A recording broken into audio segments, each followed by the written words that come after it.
빨래만 안 마르는 게 아니고 모든 게 다 축축해요. 자, 뉴스 공장은 뽀송뽀송하게 네. 진행을 해보겠습니다. 오늘 첫 뉴스는 뭡니까? 네, 지난주 토요일 정부 추경 예산안이 45일 만에 국회 본회의 통과했습니다. 11조가 넘는 규모인데요. 정부는 이 가운데 70%를 앞으로 2달간 집중 투입하겠다고 밝혔습니다. 추경안이 통과됨에 따라서 생활안전 분야 7급과 9급 공무원 추가 공채는 다음 달 중순 원서 접수 거쳐서 10월 달에 필기시험이 있습니다. 그렇군요. 이제 야당에서 이제 공무원 증원을 막았다. 그러니까 혈세 낭비를 막았다. 이렇게 프레임을 잡았고요. 예. 결국 이렇게 45일 지연된 건 이제 여태 최장 지연된 건데, 추경은 어차피 되긴 될 거였어요. 예. 왜냐하면 야당도 다 혜택을 했거든요. 자신의 지역구에서. 근데 이렇게 지연된 이유 중에 하나가 언론 환경인데, 언론 환경 때문에 예를 들면 이 혈세 낭비라고 할 때 사실은 그 대상이 집배원이나 소방관이나 사회복지 공무원이었거든요. 네. 그래서 이번에 모기계약직 집회원들은 공무원 전환이 안 됐어요. 네, 네 빠졌기 때문에 크게 시위도 했었습니다. 네, 지난 소방관 주말에. 증원도 안 되고 이게 무슨 혈세 낭비라고. 그 프레임에 그러면 이게 혈세 낭비가 아니라고 해줘야 되는데 예, 이거 여야 공방으로만 처리하니까. 근데 어쨌든 이 추경에 저희가 이제 3부에 예, 여당 원내대표, 원식 원내대표 연결해가지고 추경 전후사정 들어보긴 할 텐데 저는 추경 관련해서 제일 재밌었던 건 언론의 태도예요. 예, 그중에서 한 가지만 짚어보자면 추경 얘기는 오늘로 끝일 것 같으니까 원래 이제 금요일 처리하다가 하려고 하다가 안 됐거든요. 네, 그렇죠. 네, 그래서 토요일로 넘어갔습니다. 자유한국당이 이제 국회의장에게 요청을 했어요. 그래서 여야가 모였죠. 그래서 토요일 오전 다음날 아침 처리하기로 합의를 했단 말이죠. 그런데 여기서 이제 정족수가 모자라서 왔다 갔다 했잖아요. 민주당 왜냐하면 정족수가 왜 모자랐냐면 자유한국당이 퇴장을 해봤거든요. 집단 퇴장을. 그러자 정족수가 모자라가지고 그 정족수가 모자란 것은 자유한국당이 퇴장했기 때문에 했지만 민주당 의원들이 전원 참석하지 않았기 때문에 불참 인원이 있었기 때문에 그러자 대부분의 언론들은 민주당의 이제 불참 인원에 대해서 이제 그 공세를 취했죠. 근데 이게 굉장히 재밌는 것이 예를 들어서 보수 매체가 민주당을 이권으로 공격하려면 뭐부터 말해야 되냐면 자유한국당은 어차피 약속을 어길 거라고 전제하고 행동하라고 하는 거잖아요. 예. 몰랐어? 자유한국당 약속 안 어길 거? 약속 어길 거? 자유한국당 말을 믿었단 말이야? 그런 다음에 민주당을 비판해야지 이게 논리적 정합이 맞아요. 왜냐하면 들어오기로 했는데 들어왔다가 나가버려가지고 정수 모자랐거든요. 예. 반면에 진보 매체는 민주당을 먼저 비판하는 게 맞죠. 자유한국당이 어떤 작전을 펴든지 그걸 상대하면서 아젠다를 관철시킬 책임이 여당이 있다. 이렇게 비판할 수 있어요. 근데 이런 일이 생기면 보통 지금도 그렇지만 민주당 불참 인원을 주로 공격합니다. 왜냐하면 여기에 이제 진보 보수 프레임 싸움에서 보수 매체가 유리한 지점이 있는 건데 진보 매체는 무슨 일이 생기잖아요. 그러면 일단 자기 진영을 비판하는 스탠스를 취해요. 우리는 우리 편이라고 봐주지 않는다. 공평무사하다. 이런 자의식이 있거든요. 보수 매체는 무슨 일이 생기면 진영의 바깥에서 책임을 지울 곳을 찾아요. 네. 우리가 잘못한 게 아니다. 그들 탓이다. 이래서 결국 어떤 일이 생기냐면 물론 민주당 불참 의원들은 각각 개별 사안에 따라 비판받을 수 있어요. 근데 동시에 자유한국당이 전날 밤에 약속했는데 바로 다음날 아침에 집단 퇴장할 줄 몰랐다 우리는. 이 항변도 일리가 있거든요. 얘기가 길어지는데. 근데 그 항변은 누가 대신 해주질 않아요. 그러다 보니까 만약에 이런 일이 보수 정권이 집권하는 시대에 벌어졌잖아요. 그러면 민주당이 전날 약속해놓고 집단 퇴장을 했다고 그러니까 불참이 아니라 집단 퇴장에 포커스 맞춰서 공격을 받았을 거거든요. 예. 전날 밤 약속조차 믿을 수 없는 신뢰할 수 없는 정당이다. 막 폭격을 당했을 거예요. 근데 지금은 그렇지 않잖아요. 예. 사안을 잘 보면 지금 언론 환경이 보여서 재밌는데 설명해도 재밌는지 모르겠네. 저는 재밌으더만. 예. 어쨌든 이러나 저러나 보수든 진보든 민주당 때리기가 더 쉽다. 프레임 싸면서 지키기가 쉽다 항상.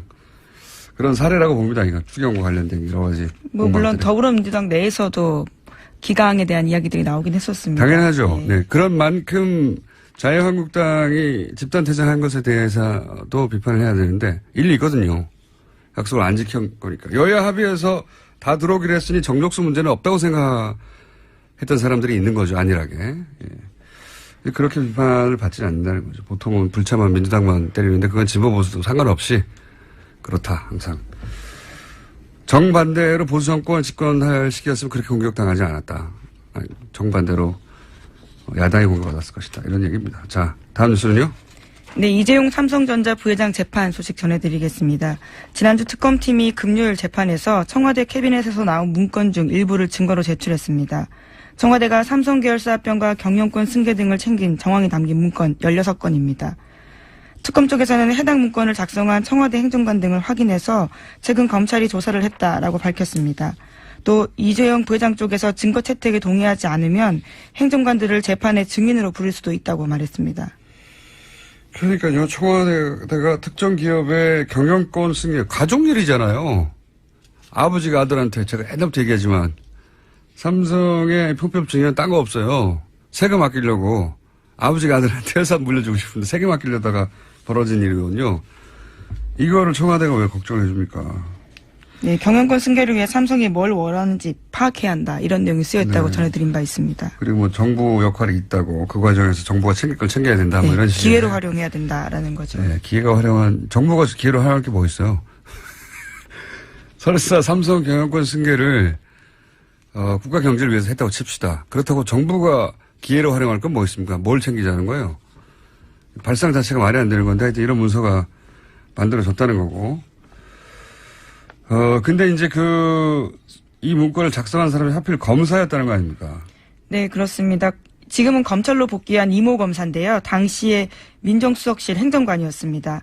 또 그때가 우병우 전 수석이 민정비서관으로 있을 때였는데요. 해당 검사의 진술에 따르면 당시 우병우 민정비서관의 지시로 다른 행정관과 함께 해당 문건을 작성해서 민정비서관에게 그러니까 우병우 전 수석에게 보고했다라는 겁니다.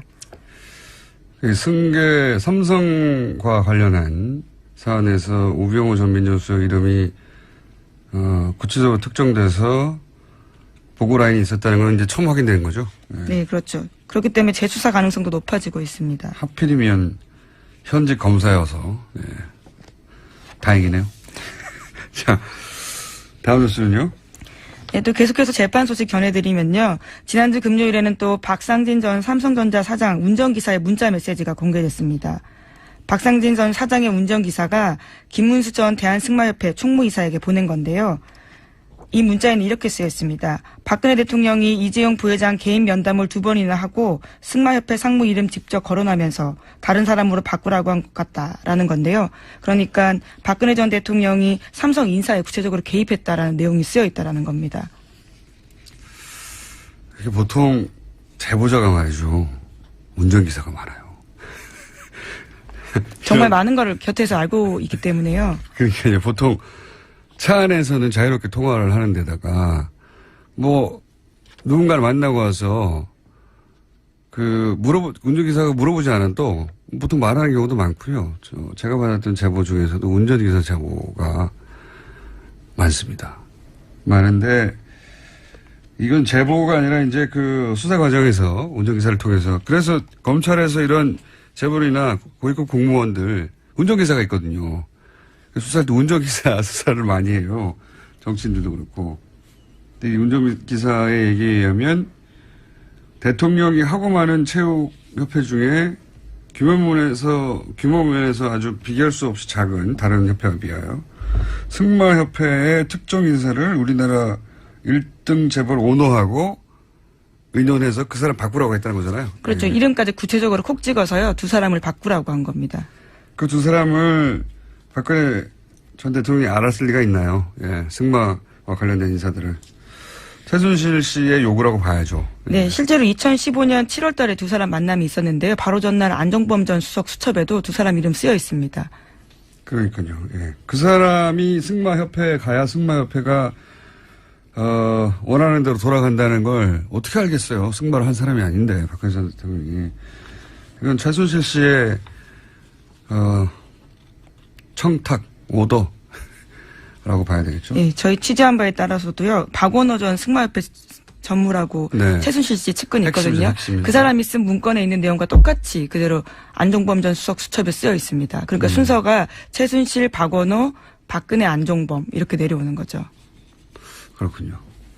그리고 나서 무려 대통령이 이런 특정 아주 작은 체육협회에 인사를 그것도 누구누구를 하라라고 우리나라 1등 재벌 원호하고 요구했고 그걸 하필 그 옆에서 들은 운전기사가 제가 이렇게 운전기사 이걸 어떻게 알겠어요?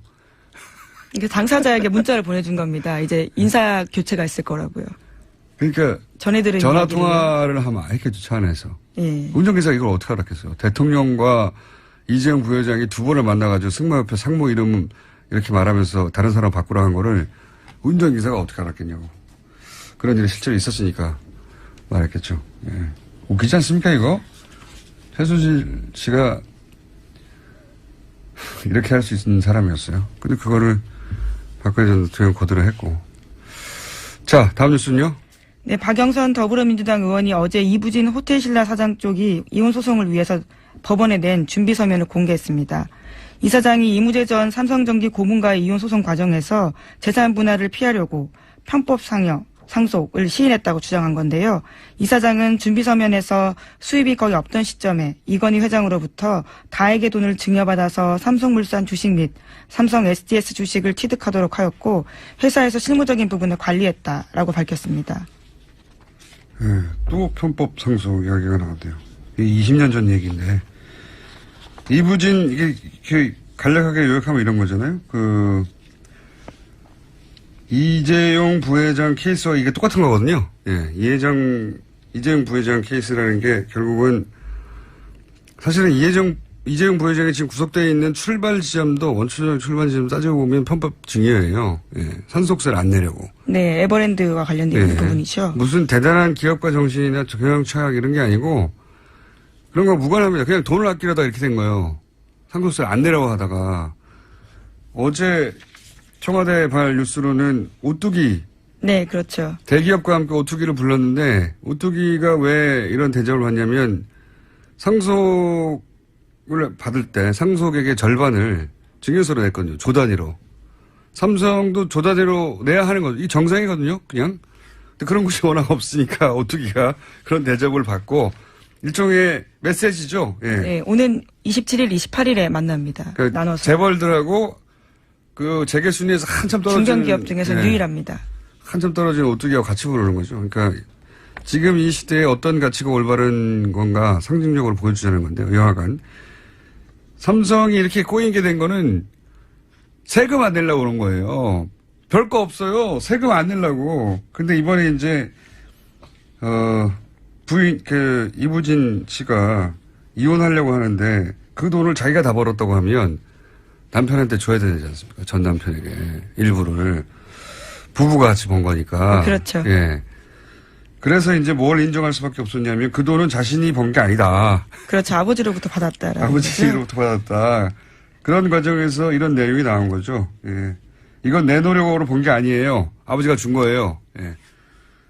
그렇게 해서 조 단위의 재산이 생겼다는 거죠.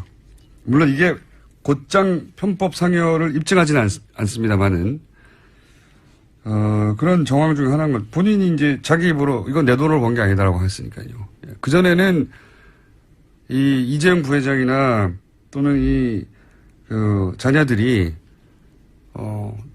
잘해서 재산이 정식되어 갔다. 이렇게 얘기해 왔는데 그게 아니고 내 돈, 내 힘으로 번 게 아니다. 이런 말을 할 수밖에 없었죠. 네. 안 그러면 이게 조 단위에서 재산을 떼줘야 되잖아요. 네, 박영선 의원도 어제 그렇게 주장을 했는데요. 결혼 뒤 자기 힘으로 1조 7천억 원 달하는 재산 형성했다라고 하면 돈을 내줘야 되는 상황이기 때문에 그걸 인정한 거다라는 거죠. 그래서 결혼 전에는 수입이 없었는데 아버지로부터 돈을 증여받아서 재산을 형성했는데 증여는 문제가 아니에요. 증여세를 안 내게 문제인 거죠. 네, 어제 호텔 신라 쪽 해명도 나오긴 했는데요. 그룹 차원에서 편법 상속은 문제가 없음을 여러 차례 소명했다. 이런 식의 주장을 하고 있긴 합니다. 편법이라고 하는 것과 불법이라는 것과 이제 큰 뉘앙스 차이가 있죠. 법을 어기진 않았다는 거죠. 예. 들여다보면 법을 어긴 부분도 있어요. 그러니까 불법 상속이라고 하는 게 맞긴 한데 그때 당시의 기준으로 법을 교묘히 이행했다. 뭐 이렇게 정도 볼 수 있는데 이게 별거 아니고 돈 때문에 다 일어나는 일입니다. 세금 덜 내려고. 다음 뉴스는요. 네, 국정원 댓글 사건 관련 소식입니다. 검찰은 원세훈 전 국정원장이 2009년부터 2012년 5월까지 주재한 전 부서장 회의 녹취록 제출을 국정원에 요구한 바가 있습니다. 그런데 과거에는 국정원이 보안 문제 있다면서 일부만 제출했습니다. 하지만 최근에 검찰은 국정원으로부터 삭제된 부분까지 모두 복구한 녹취록 받았다라고 합니다. 여기에서 눈에 띄는 부분이 있는데요. 2013년에 제출한 녹취록에 보면 온라인에서 우리 직원들이 종전처럼 하라면서 국정원의 온라인 활동을 아는 것처럼 원세훈 전 원장이 말했다라는 겁니다. 당연히 알았겠죠. 예. 국정원장인데 그 정도 인원이 움직이고 그 정도 예산이 들어가는데 더구나 차기 대권이 걸린 댓글 작업 아닙니까? 국정원장이 모를 리가 없고 국정원장이 이걸 독려했다는 게 지금 문제 핵심인데 오뚜기 증여세는 생각해보니까 조 단위가 아니네요. 규모가. 예. 어쨌든 1,000억 단위였던 걸로 제가 기억하는데 그거 안 내고 싶은 거죠. 삼성에서는. 안 내고 싶었다는 사실 다 안 내고 싶어요. 사실 세금은 안 내고 싶어요. 사람들이. 안 내고 싶은데 어쩔 수 없이 내는 거죠. 근데 안 내고 싶으면 안 낼 수 있는 게 삼성의 힘이었던 거죠.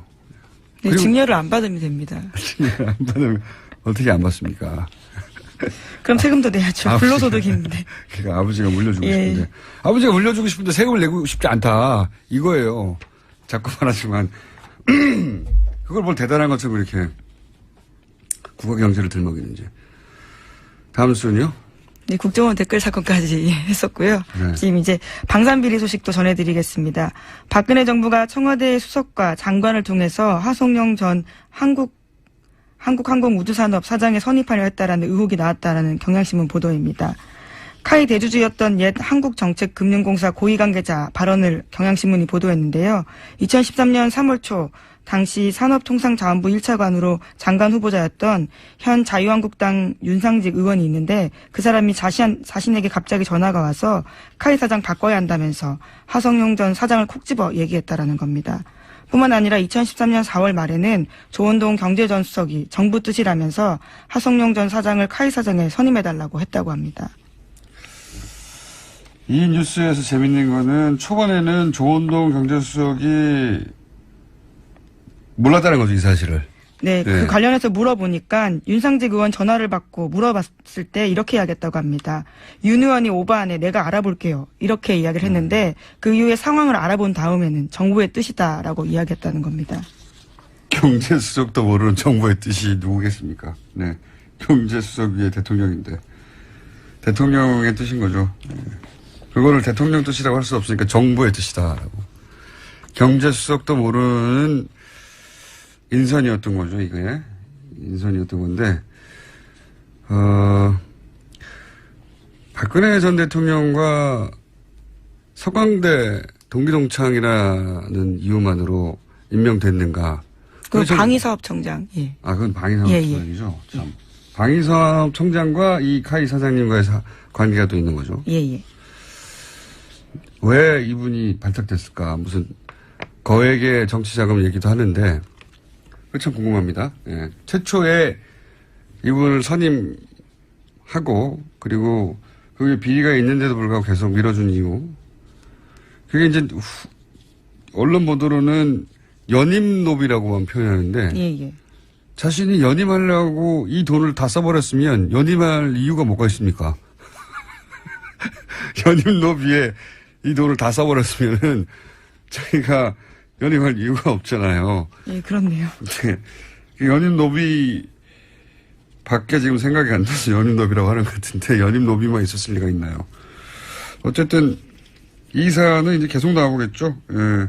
100억 이상 비자금 뭐 이런 얘기 나오죠. 네, 검찰발로 나오고 있는데요. 최소 100억 원 이상의 비자금으로 쓰인 것으로 보인다라는 거고요. 또 뿐만 아니라 카이 요구로 리베이트 수십억 송금했다라는 진술도 용역업체 대표에게 받았다라고 합니다. 이게 참 재밌는 게 정말 대담했어요. 처남을 통해서 페이퍼 컴퍼니를 하나 챙겨놓고 그 페이퍼 컴퍼니로 이 돈을 다 받았다는 거잖아요. 예, 그렇죠. 네. 멀리 간 것도 아니에요. 처남. 네. 그리고 조금 부족한 회사지만 그래도 경력이 있다도 아니에요. 페이퍼 컴퍼니. 네. 직원이 한 명이었다고 하니까. 네, 그렇죠. 글로 돈을 다 받았다는 겁니다. 이런 무식하고 단순한 방법을 용감하게 실행에 옮겼는데 이런 단순하고 무식한 방법으로 했다는 건 그만큼 자신이 있었다는 거 아니겠어요? 예. 무슨 자신이었을까? 예. 뒷배가 누구였을까 궁금합니다. 어쨌든 이렇게 단순하게 하는데도 사정당국이 몰랐다는 것도 좀 말이 안 되는 것 같고요. 예. 자, 방산비리는 앞으로 계속 나올 것 같고요. 지금 시간이 거의 다 됐기 때문에 제목 정도만. 네, 트럼프 미국 대통령이 러시아 스캔들에 관련해서 셀프 사면 언급하면서 또 거센 역풍을 맞고 있습니다. 이 얘기는 뭐냐면 예, 탄핵 얘기가 나오니까 자신한테 사면권이 있다. 그렇죠. 미국 대통령은 사면에 관해 완벽한 권한을 갖고 있다. 사면을 생각해보면 어떠한가라고 자신의 트위터에 올렸다고 합니다. 너무 재밌지 않습니까? 대통령 탄핵 그리고 측근들 가족에 대한 러시아 내통한 혐의가 나오니까 자기가 셀프로 사면하겠다는 이야기를. 야, 대단하지 않습니까? 상상력이? 창의적인 것 같습니다. 대단한 사람이에요. 예. 자기 중심성이 대단합니다. 정말. 모든 사안을 자기 중심으로 해석해서. 근데 이 사람이 전 세계에서 가장 힘 있는 자리에 있으니까요. 자, 오늘 여기까지 해야 될 것 같습니다. 시사인의 김은지였습니다. 감사합니다. 탈원전. 네, 논란 중입니다.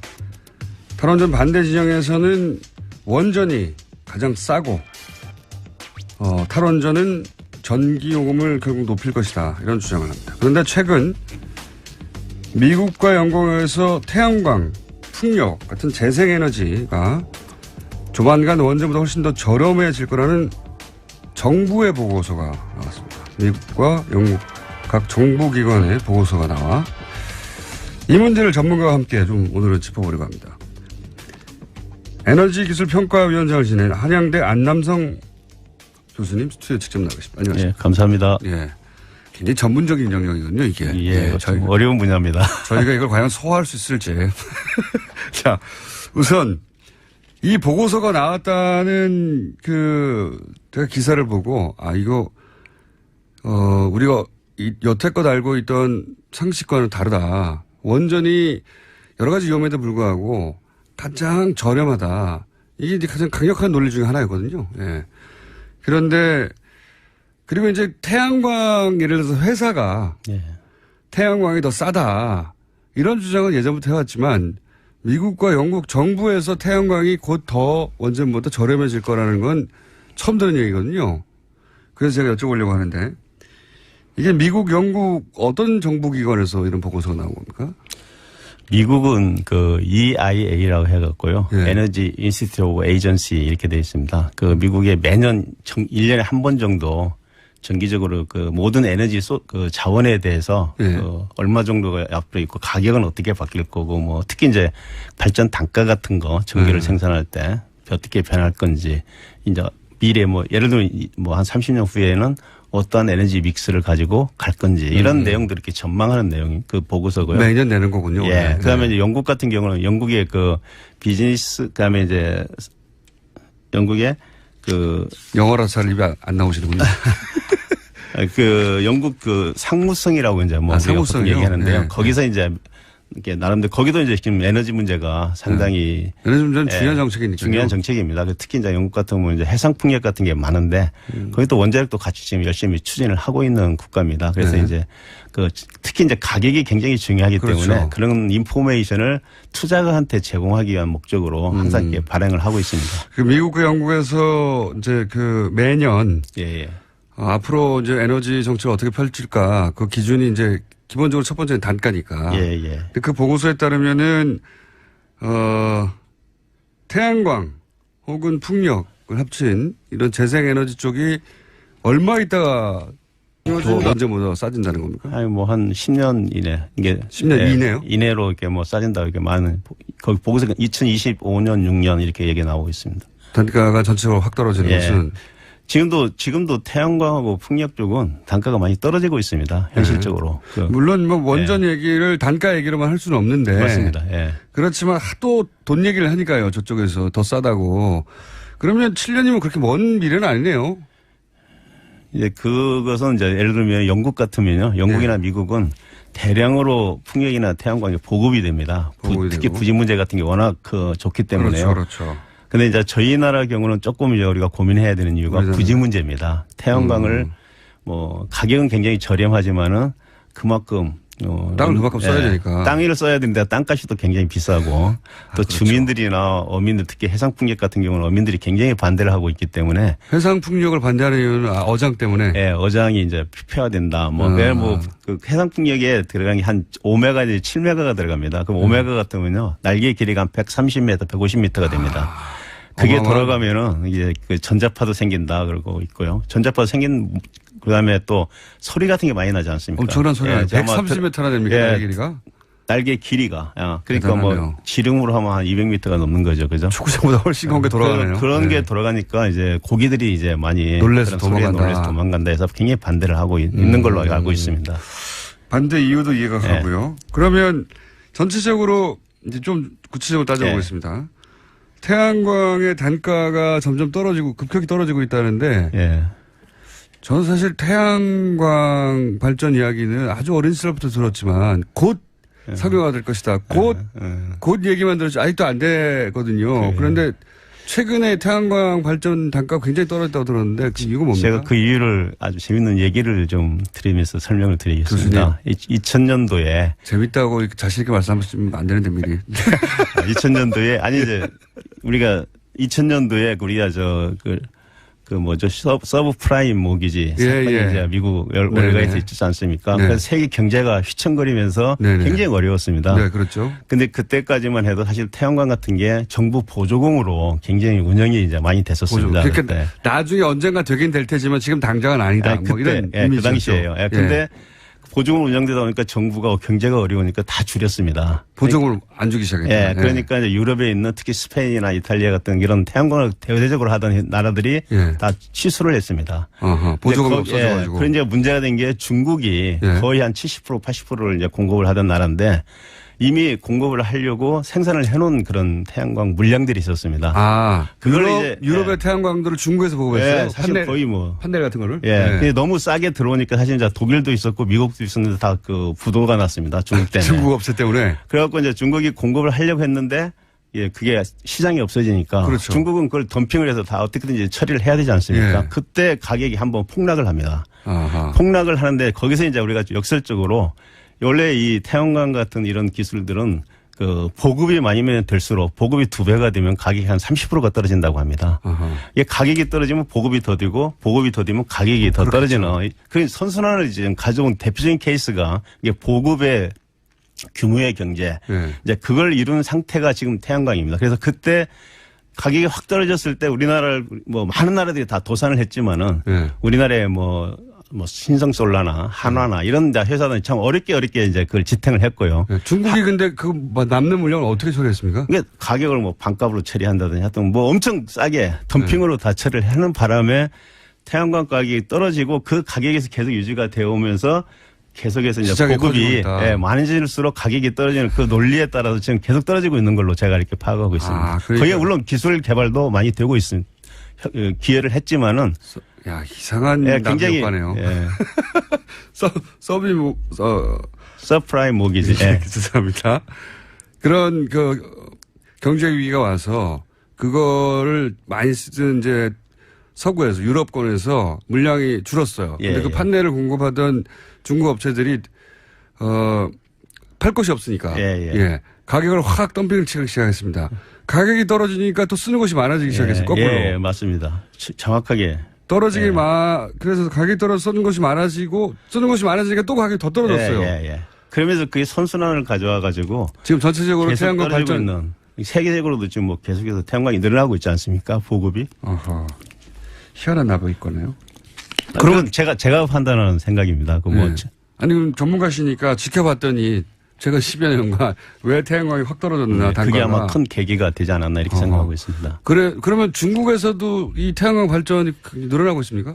중국도 늘어나는데 중국은 지금 워낙 세계에서 가장 지금 태양광과 풍력이 많이 보급된 나라입니다. 거기는. 오히려. 예, 그래서 뭐 태양광도 중국 지금 내수 시장에서 많이 소비했겠네요. 그러면. 내수는 가장 큰 시장입니다. 세계 시장의 한 2분의 1을 차지하는 절반이. 시장이, 예, 중국에 다 있기 때문에요. 그 산업, 태양광 산업도 굉장히 발달이 됐고 풍력도 대규모로 이제 공급하다 보니까 기술도 굉장히 발달이 되어 있고 그래서 재생에너지 관련 기술은 중국이 세계 최고라고 이렇게 보통 얘기를 하고 있습니다. 아, 그거 몰랐네요. 중국이 재생에너지 관련해서 세계 최고다. 기술, 왜냐하면 시장이 워낙 크기 때문에요. 떡덩어리 넓으니까 또. 뭐 자동차 지금 우리 아니면 IT 기술 같은 생각이랑 똑같습니다. 플랫폼 뭐 알리바바니 뭐 이런 것들이 그 사실은 구글이나 뭐 애플에 뒤지지 않고 자기들 그렇죠. 유지하지 않습니까? 그게 그렇죠. 시장이 알리바바가. 크니까 가능한 거거든요.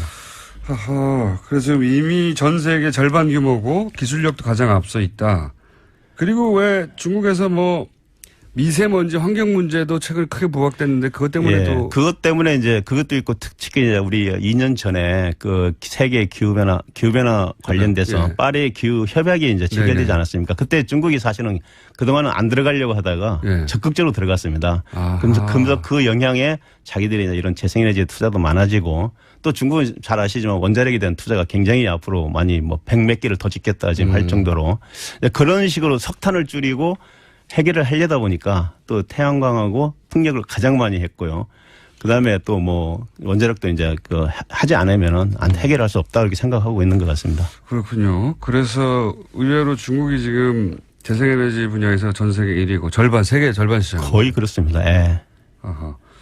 그러니까 그럼 반면에 이 미국, 영국의 보고서는 이런 시장 상황을 간주했을 때 전 세계적으로 결국은 원전보다 태양광 풍력 발전 단가가 더 떨어질 것이다. 그러니까 10년 이내에. 아까 말씀드린 그런 선순환에 의해서 태양광이 더 보급되고 가격은 더 떨어지고 아까 제가 보급의 규모의 경제라고 말씀을 드렸는데 그런 선순환이 계속되면 태양광은 분명히 태양광이나 풍력 가격은 떨어지게 되어 있습니다. 떨어지면서 계속해서 떨어지는 데 비해서 이제 원자력 같은 경우는 지금 새로 미국과 영국의 원자력을 건설을 하고 있습니다. 신규를. 미국은 4기 정도, 영국도 그런데요. 그런 원자로들이 실제는 이제 예전에 했던 원자가 아니고 새로운 원전입니다. 좀 안전성 같은 걸 강화한. 그러다 보니까 이제 굉장히 비용이 비싸지고 특히 규제기관이 새로운 규제 사항이 많이 생기지 않겠습니까? 그게. 그러니까 건설 시간을 봤으니까요. 새로 해보는 거니까 그래서 규제 기간이 길어집니다. 거기는. 그러면 이제 원자력 발전소 같은 경우는 이게 초기에 투자하는 투자비가 굉장히 큰 포션을 차지하기 때문에 한 전체 발전 원가의 60%, 70%를 차지합니다. 초기에 투자하는 게. 개발할 때. 개발 건설비가. 건설비가 이 건설 기간이 늘어난다는 것은 이자가 엄청 늘어나게 되는 겁니다. 그래서 그게 이제 가장 결정적으로 보고 있는 것 같고요. 또한 이제 아까 말씀드린 그런 규제 문제의 그 어떤 불확실성을 같은데 그걸 고려해 주는 게 할인율이라는 이제 팩터가 들어가는데요. 그것을 높게 잡지 않았나 이렇게 생각하고 있습니다. 그러니까 원자력 발전 비용은 원전으로 인한 우리가 사고를 전 세계가 봤기 때문에 원전을 지으려고 하는 쪽에서는 안전 규정을 훨씬 더 강화하고 있고 그러다 보니까 건설비가 올라가게 돼 있고 그래서 원전을 다른 이유로 찬성하는 건 모르겠는데 더 싸서 찬성하는 이유는 이제 앞으로 사라지게 될 것이다 점점. 그건 이제 뭐 두고 봐야 되는데 우리나라 같은 경우는 또 조금 다릅니다. 우리나라에서 지금 현재 건설하려고 하는 원전은 이미 신고리 3, 4, 5개 건설이 됐고요. 지금 5, 6호기도 사실 같은 노형이고요. UAE에도 똑같은 이제 원전이 이미 수출이 돼서 아까 지금 규제의 어떤 불확실성 같은 건 상당히 그런 데 비해서는 이제 다른 작다. 적다. 근데 이제 앞으로 이제 사용 해결력 관리라든가 이런 것에 대한 물론 비용이 현재는 반영이 돼 있지만은 앞으로는 이제 그걸 하나하나 이렇게 다 평가를 할 겁니다. 할 때 이제 사실은 거기에 대해서 어떤 불확실성이 있기 때문에 올라갈 가능성은 있다 이렇게 말씀을 그런 드릴 수 얘기도 있습니다. 하더라고요. 원전이 이제 수명을 다하고. 그러니까요. 그 이후에 처리한 비용을 왜 빼냐. 지금 현재 저희가 그 원전의 그 가격이 제가 포함된 걸로 알고 있는데요. 그 양이 그 가격이 적정한 가격이냐 아니냐에 대해서 좀 논란이 있습니다. 이제 반대하시는 분들은 굉장히 너무 적게 잡혔다. 마지막에 찬성하시는 분들은 뭐 충분히 들어가 있다. 이렇게 얘기를 하고 있는데 그건 아직도 뭐 실제 있습니다. 이제 뭐 가봐야 아는 그런 내용이기 때문에. 알겠습니다. 그 부분은 그 부분대로 하나의 논쟁거리인데 제가 이제 그럼 원전 아니면 뭘 할 거냐라는 질문을 당연히 하게 되거든요. 그런데 재생에너지가 뭐 7년 정도면 단가가 원전보다 더 싸진다고 하면 그건 이제 미국의 경우에. 영국 미국 보고서인데 우리는 어떻게 될지 아직 모르겠습니다만은 그러면 7년이면 사실 금방이거든요. 네, 금방입니다. 지금 준비해야 되는 거거든요. 그럼 우리나라 상황 어떻습니까? 예를 들어 제가 가장 머릿속에 태양광 하면 떠오르는 게 주택에 태양광 판넬 설치해가지고 개인적으로 각 가정에서 전기세를 그걸로 감면받거나 혹은 실제로 많이 생산해서 팔기도 하는 근데 그게 성공적이지 않았잖아요. 그동안. 그다지. 근데 이제 그게 사실 이제 특히 재생에너지 같은 걸 이렇게 보급을 확대하려면 정말 그 고도의 전략이 필요한데요. 전략이요? 잘 아시다시피 뭐 그동안 이제 우리나라 같은 경우는 이제 97%를 해외에서 수입하지 않습니까? 그 에너지 자원을. 그러니까 그걸 추진하고 있는 정책을 추진하는 분들이 볼 때 우선 안정적으로 이렇게 그 값싼 걸 갖다가 국민들한테 공급을 해야 되는 게 처음에는 원인이 없고 자기들의 이제 어떤 의무라고 생각을 했고요.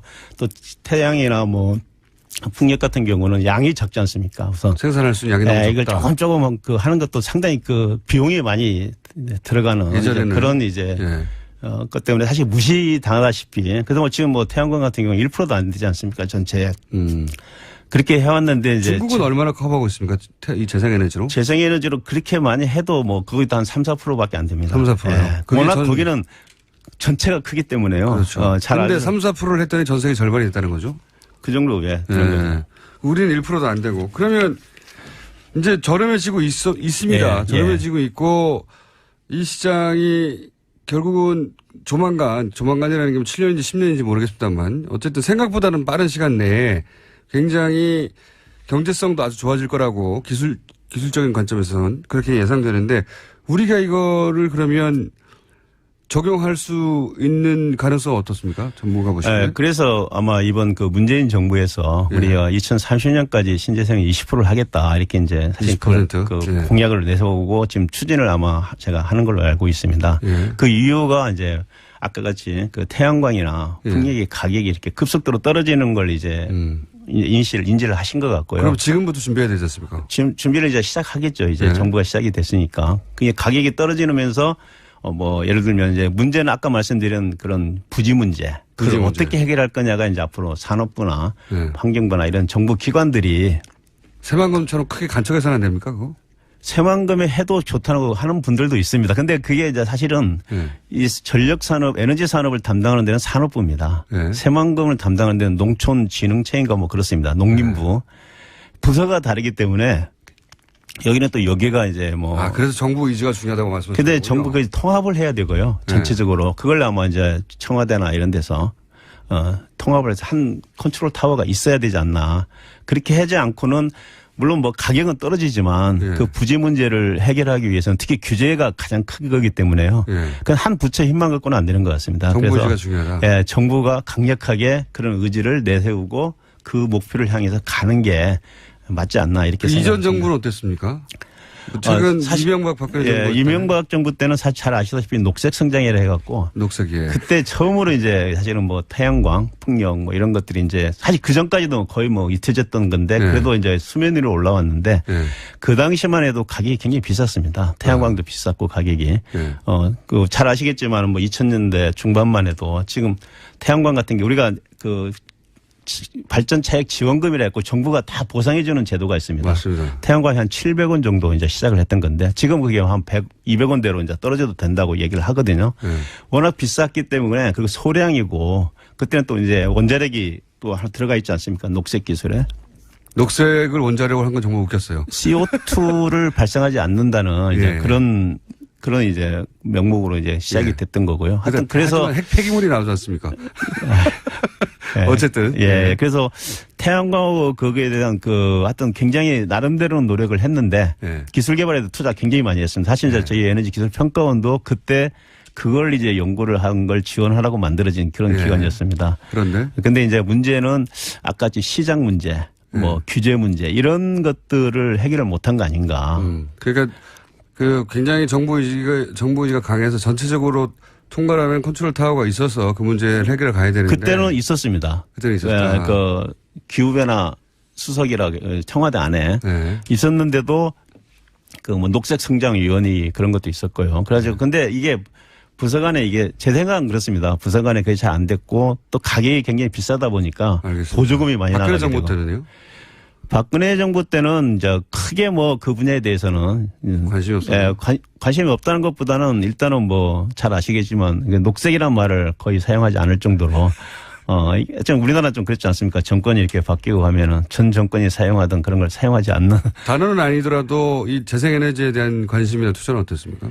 그 꾸준히 돼 왔는데요. 그 수준을 아주 점프를 한다든가 그런 건 안 됐었던 걸로 제가 알고 있습니다. 그냥 하는 수준으로 그냥 유지하는. 그 정도나 뭐 약간 작게. 뭐 지금 그러면 교수님 말씀은 지금은 그 수준을 확 높이고 정부가 이걸 통합 컨트롤 타워를 세워서 힘을 실어주고 해야 된다는 거잖아요. 당연히 그렇습니다. 그렇지 않으면 힘듭니다. 20% 목표 달성을 하려면요. 네. 정말 혁명적인 말씀드린 대로 그 사고 방식, 우리가 접근 방법이 필요합니다.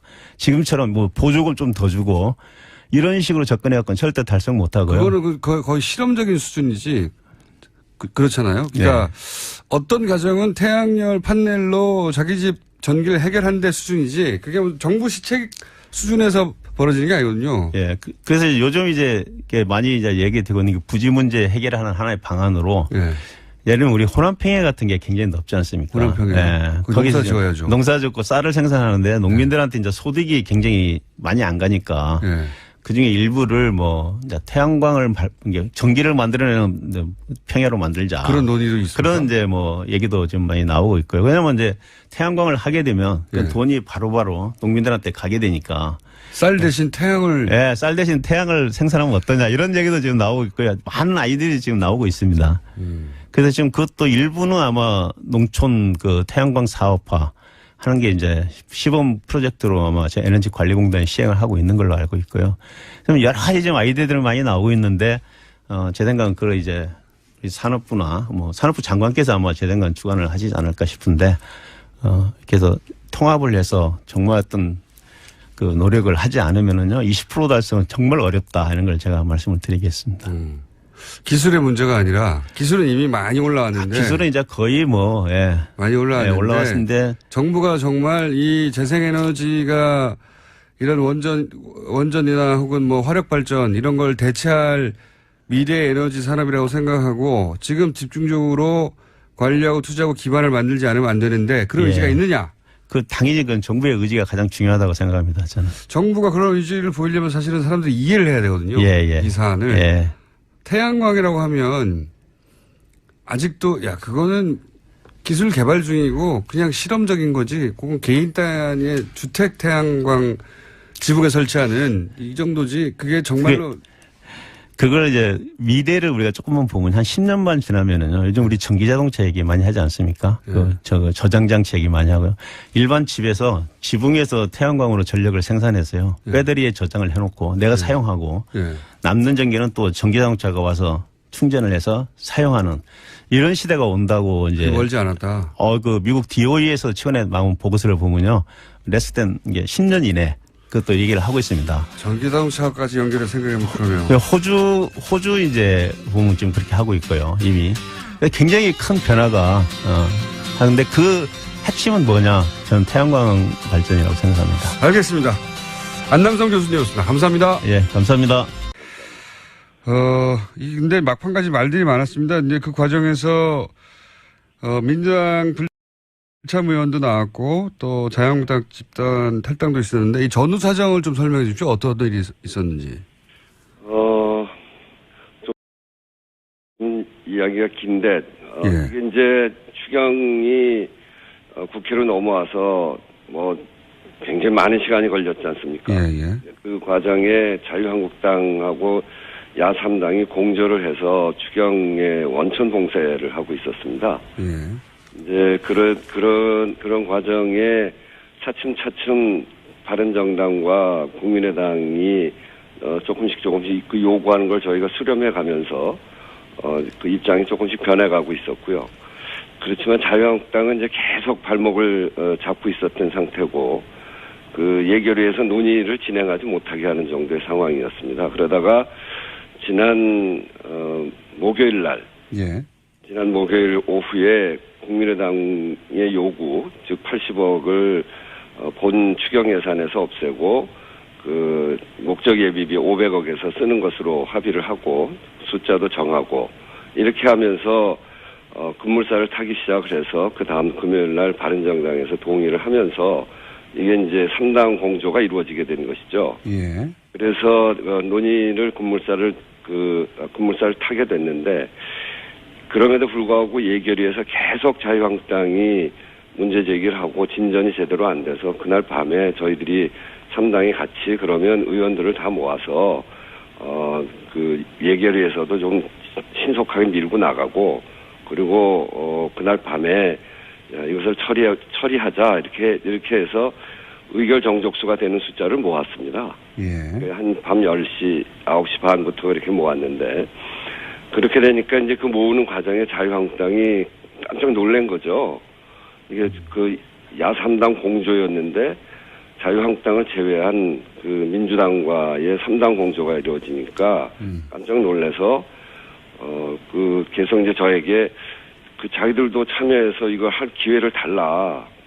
어떻게 그 본회의에 우리는 못 들어오게 이렇게 밤에 이렇게 할 수가 있냐.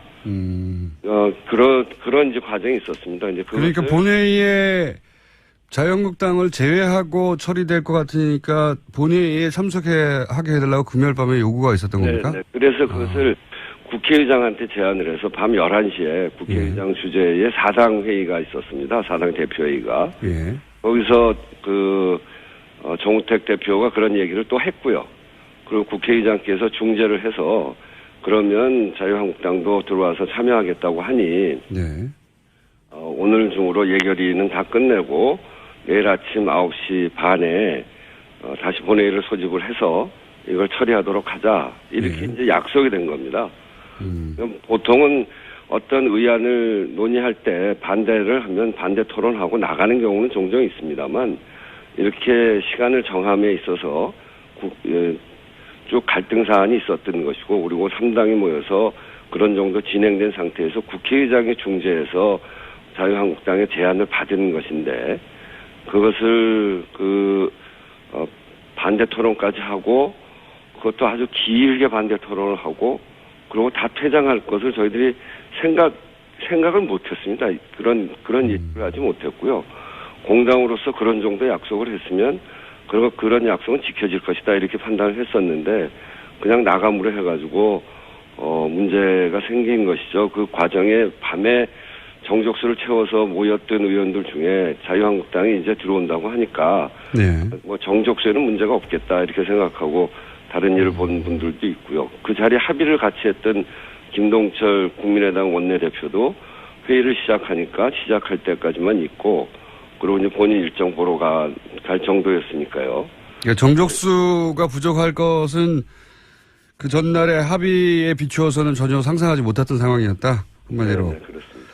그러면 자유한국당이 집단 퇴장을 한 것은 정족수를 일부러 채우지 못하게 하려고 하는 나름의 전략이었던 건가요? 뭐 그렇게도 보이는데 그거는 뭐 그분들이 판단해서 한 거기 때문에 예. 정우택 대표는 저한테 그런 상황을 예측하지 못했다 이렇게 이야기를 합니다만 그 말을 지금까지 저에게 했던 걸로 보면 이렇게 약속을 하고도 이행을 안 하는 걸 보면 그 말이 사실인지 아닌지는 알 수가 없죠. 그래서 이제 자유한국당 말은 앞으로 믿지 않겠다고 말씀하신 것 같은데. 뭐 도저히 믿을 수 있는 상황이 아니죠. 그렇다 하더라도 여당이기 때문에 정족수 부족, 그러니까 자유한국당의 전략은 그랬다고 치면 어떻게든 자유한국당은 지금은 그러니까 공무원 증원을 혈세 낭비라고 혈세 낭비를 방치할 수 없기 때문에 네. 이렇게 저항하는 거라고 네. 자유한국당 나름의 프레임을 잡았기 때문에 자유한국당이 이렇게 마지막 순간까지 자기들의 작전대로 방해를 할 거를 예상 못했다 하더라도 결국 정족수를 채우지 못한 거는 민주당의 책임이다. 이런 비판을 받고 있는 거 아닙니까? 네, 그렇습니다. 그건 저로서는 변명의 여지가 없는 명백한 실책입니다. 여당이기 때문에 좀 더 상황을 엄중하게 인식하고, 제가 중심이 돼서, 이런 점들을 의원들에게 더 주지시켰어야 했고요. 그런 점에서 이걸 제대로 못한 것은 저의 실책이라고 생각하고요. 불참의원 대다수는 이미 예정된 의원 외교 활동 그리고 국제 외교 행사에 나가 있어서 이 상황을 이렇게 빨리 진행된 상황을 예측하지 못했습니다. 그래서 국회의원이 본회의보다 중요한 게 어디 더 있냐 이런 지적에 대해서는 전적으로 맞는 말씀이시고요. 이 추경처리 중요성에 비해서 신중하지 못했다라고 하는 지적에 대해서도 제가 겸연히 수용을 합니다. 그 맞는 말씀입니다. 안민석 의원이나 이런 분들은 예정돼 있다는 해외 다른 의원분도 몇 분 계시고 해외 일정을 소화했다고 하는데 예를 들어서 구체적으로 그 사유가 그렇게 불가피한 게 아닌 경우를 구분해서 네네. 당에서 조치를 한다든가 이런 계획도 있으십니까? 하여튼 그런 문제들에 관해서는 논의를 해보고 특히나 이제 이번 기회에 앞으로 회기 중에 외국에 나가는 것은 철저히 엄격하게 해야 되겠다 하는 그런 내부의 원칙을 다시 세우는 계기로 해야 된다 이렇게 생각하고요. 그 의원님 개개인에 대한 지적보다는 이런 예기치 못한 상황을 대비하지 못한 그 원내대표를 포함한 그 원내 지도부가 져야 될 것이라고 생각하고 그 불참 의원 개개인들에 대해서는 당에서도 여러 가지 판단을 통해서 해나가겠습니다만 청취자 여러분, 지지자 여러분들의 그 이해를 부탁드립니다. 표결이 끝난 직후에 그 자리에 계속 남아있던 장재원 의원하고도 잠시 대화를 나눈 사진이 보도가 돼서 화제가 됐었는데 무슨 얘기를 나누셨습니까? 아니, 표결이 끝난 상태가 아니었고요. 그때가 아니었습니까? 예, 그 자리에 앉아서 재석 버튼을 누르고 있지 않아서 한 명이라도 아쉬운 상황이었기 때문에 장재원 의원에게 재석 버튼을 누르고 표결에 참여해달라. 그런 내용이었군요. 하러 갔었습니다. 알겠습니다. 근데 이제 이런 일은 앞으로도 계속 있을 수 있지 않습니까? 이런 일이 다시는 있어서는 안 되죠. 제 말은 처음에는 야상담 공조를 하다가 민주당의 이런저러한 노력을 통해서 이제 거꾸로 야상당 협치가 아니라 이제 자유한국당을 제외한 협치 이런 구도가 앞으로 계속 있어야지 무슨 법안이라도 처리 하나라도 할 수 있는 거 아닙니까? 그죠? 네, 그렇습니다. 이게 여소야대에다가 4당 체제고 저희가 120석밖에 되질 않기 때문에 다른 당의 협조를 구하지 않고서는 도저히 법안 하나를 통과시킬 수 없는 상황이죠. 근데 그 야당이 한편으로는 야당으로서의 모습을 분명히 드러냄으로써 여당을 견제하겠다 하는 그런 상태에서는 야3당 공조가 되고요. 그렇지만 야당도 또 저마다 가치와 노선을 달리하고 있지 않습니까? 네. 자유한국당은 선거 패배 이후에 아주 극우적 노선으로 이탈하고 있기 때문에 거긴 그렇다고 치더라도 이를테면 호남 민심에 민감할 수밖에 없는 국민의당 그리고 자유한국당과는 상대적으로 덜 극우적이면서 자유한국당과의 차별성을 드러내려고 하는 바른당 여기하고 이런 각 당 간의 차이가 있기 때문에 저희들은 그런 상황에서 이번에 만들어냈듯이 그 3당 공조를 이뤄낼 수 있는 여러 가지 방법과 고민들이 함께 있어야 된다고 생각합니다. 이번에 사실은 과거 거의 양당 체제라고 할 수 있는 과거의 원내대표는 도저히 겪지 않았을 일들을 많이 겪으셨을 것 같거든요. 여러 가지 실험도 해보고 어떤 일을 겪으셨어요? 그러니까 자유한국당 원내대표하고 이야기해서 이야기된 것 뭐가 이야기 좀 돼간다 싶으면 국민의당에서 또 무슨 문제가 딱 생기잖아요. 그럼 훨씬 강경해집니다. 그러니까 거기는 야당의 제일 큰 덩어리고 제일 큰 정당이고 그러니까 거기는 늘 반대로 가 있고 싶은데 국민의당이 이쪽으로 조금 오면 좀 약해지고 국민의당이 야당 쪽으로 가면 세지고 그래서 그런 데다가 국민의당도 그렇고 바른정당도 그렇고 그 상황에 따라서 이야기가 계속 변하고 바뀌고 이렇게 되니까 그것을 하나로 모아내는 게 굉장히 어려운 면은 있습니다. 뭐 과거에는 방정식이 단순했는데 요즘은 굉장히 복잡해졌죠. 고차 방정식이긴 네. 한데. 고차 방식입니다. 예. 그래서 다른 이전의 원내대표들은 안 겪었을 상황도 겪으실 것 같아요. 매일. 매일 겪습니다. 매일. 그래서 매일 원내대표들의 생각을 확인하고 그 당의 사정을 확인하고 지금 이 어느 쪽으로 흘러가려고 하는지를 예측하고 하는 것이 단 한순간도 긴장을 놓을 수 없는 그런 상황이었습니다. 고생이 많으십니다. 제가 스튜디오에 나오셨으면 구체적으로 어떤 일들이 있었는지 꼬치꼬치 캐묻고 예. 눈을 보면서 다 토로하게 만들 수 있을 것 같은데 지금 전화라서 그 부분은 넘어가고요.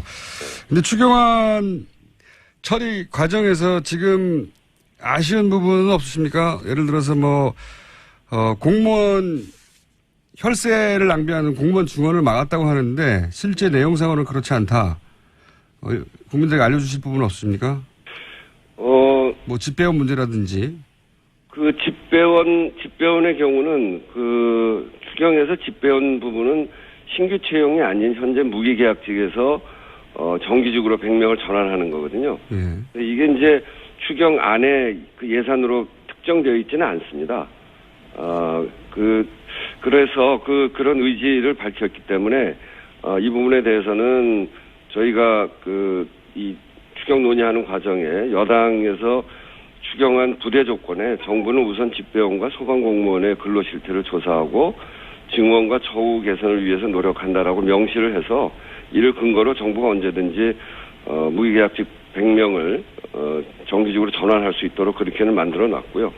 전반적으로 그 80억 본 예산에 있었던 중앙공무원 4,500명을 채용할 수 있는 80억을 그대로 그 상징적으로라도 거기에 그 추경 안에 그냥 반영시키려고 했었는데 그게 도저히 불가능해서 3당이 모두 반대하고 전혀 논의가 진척되지 못해서 그것을 전액 삭감되었지만 2017년 예산안 예비비 이것도 야당이 통제를 받도록 계속 요구했던 겁니다.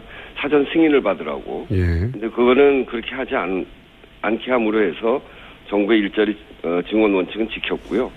그리고 소방관, 사회복지공무원 이런 등등의 지방직 7,500명 이거는 지방 정부와 협의해서 수요를 파악한 것이고 이번에 예산이 편성된 거기 때문에 차질 없이 집행이 될 거라고 생각합니다. 그런 점에서 보면 12,000명 그 정부가 당초에 12,000명의 새로운 인력을 뽑겠다 그랬는데 75명이 이번 예산으로 확정된 것이거든요. 이제 그런 점에서 보면 일자리 추경이라고 하는 본질은 훼손되지 않았다 이렇게 생각합니다. 알겠습니다. 저희가 자유한국당 이야기도 따로 연결해서 다음에 들어보기로 할 텐데 이제 추경 전국은 이렇게 해서 거의 마무리가 된 것 같고요. 그 다음에 이제 바로 이제 증세 이야기가 나왔지 않습니까? 네네. 증세 얘기가 나오자마자 이제 표적 증세라고 공격하는데 네. 증세를 구체적으로 어떻게 누굴 대상으로 얼마나 하겠다는 건가요?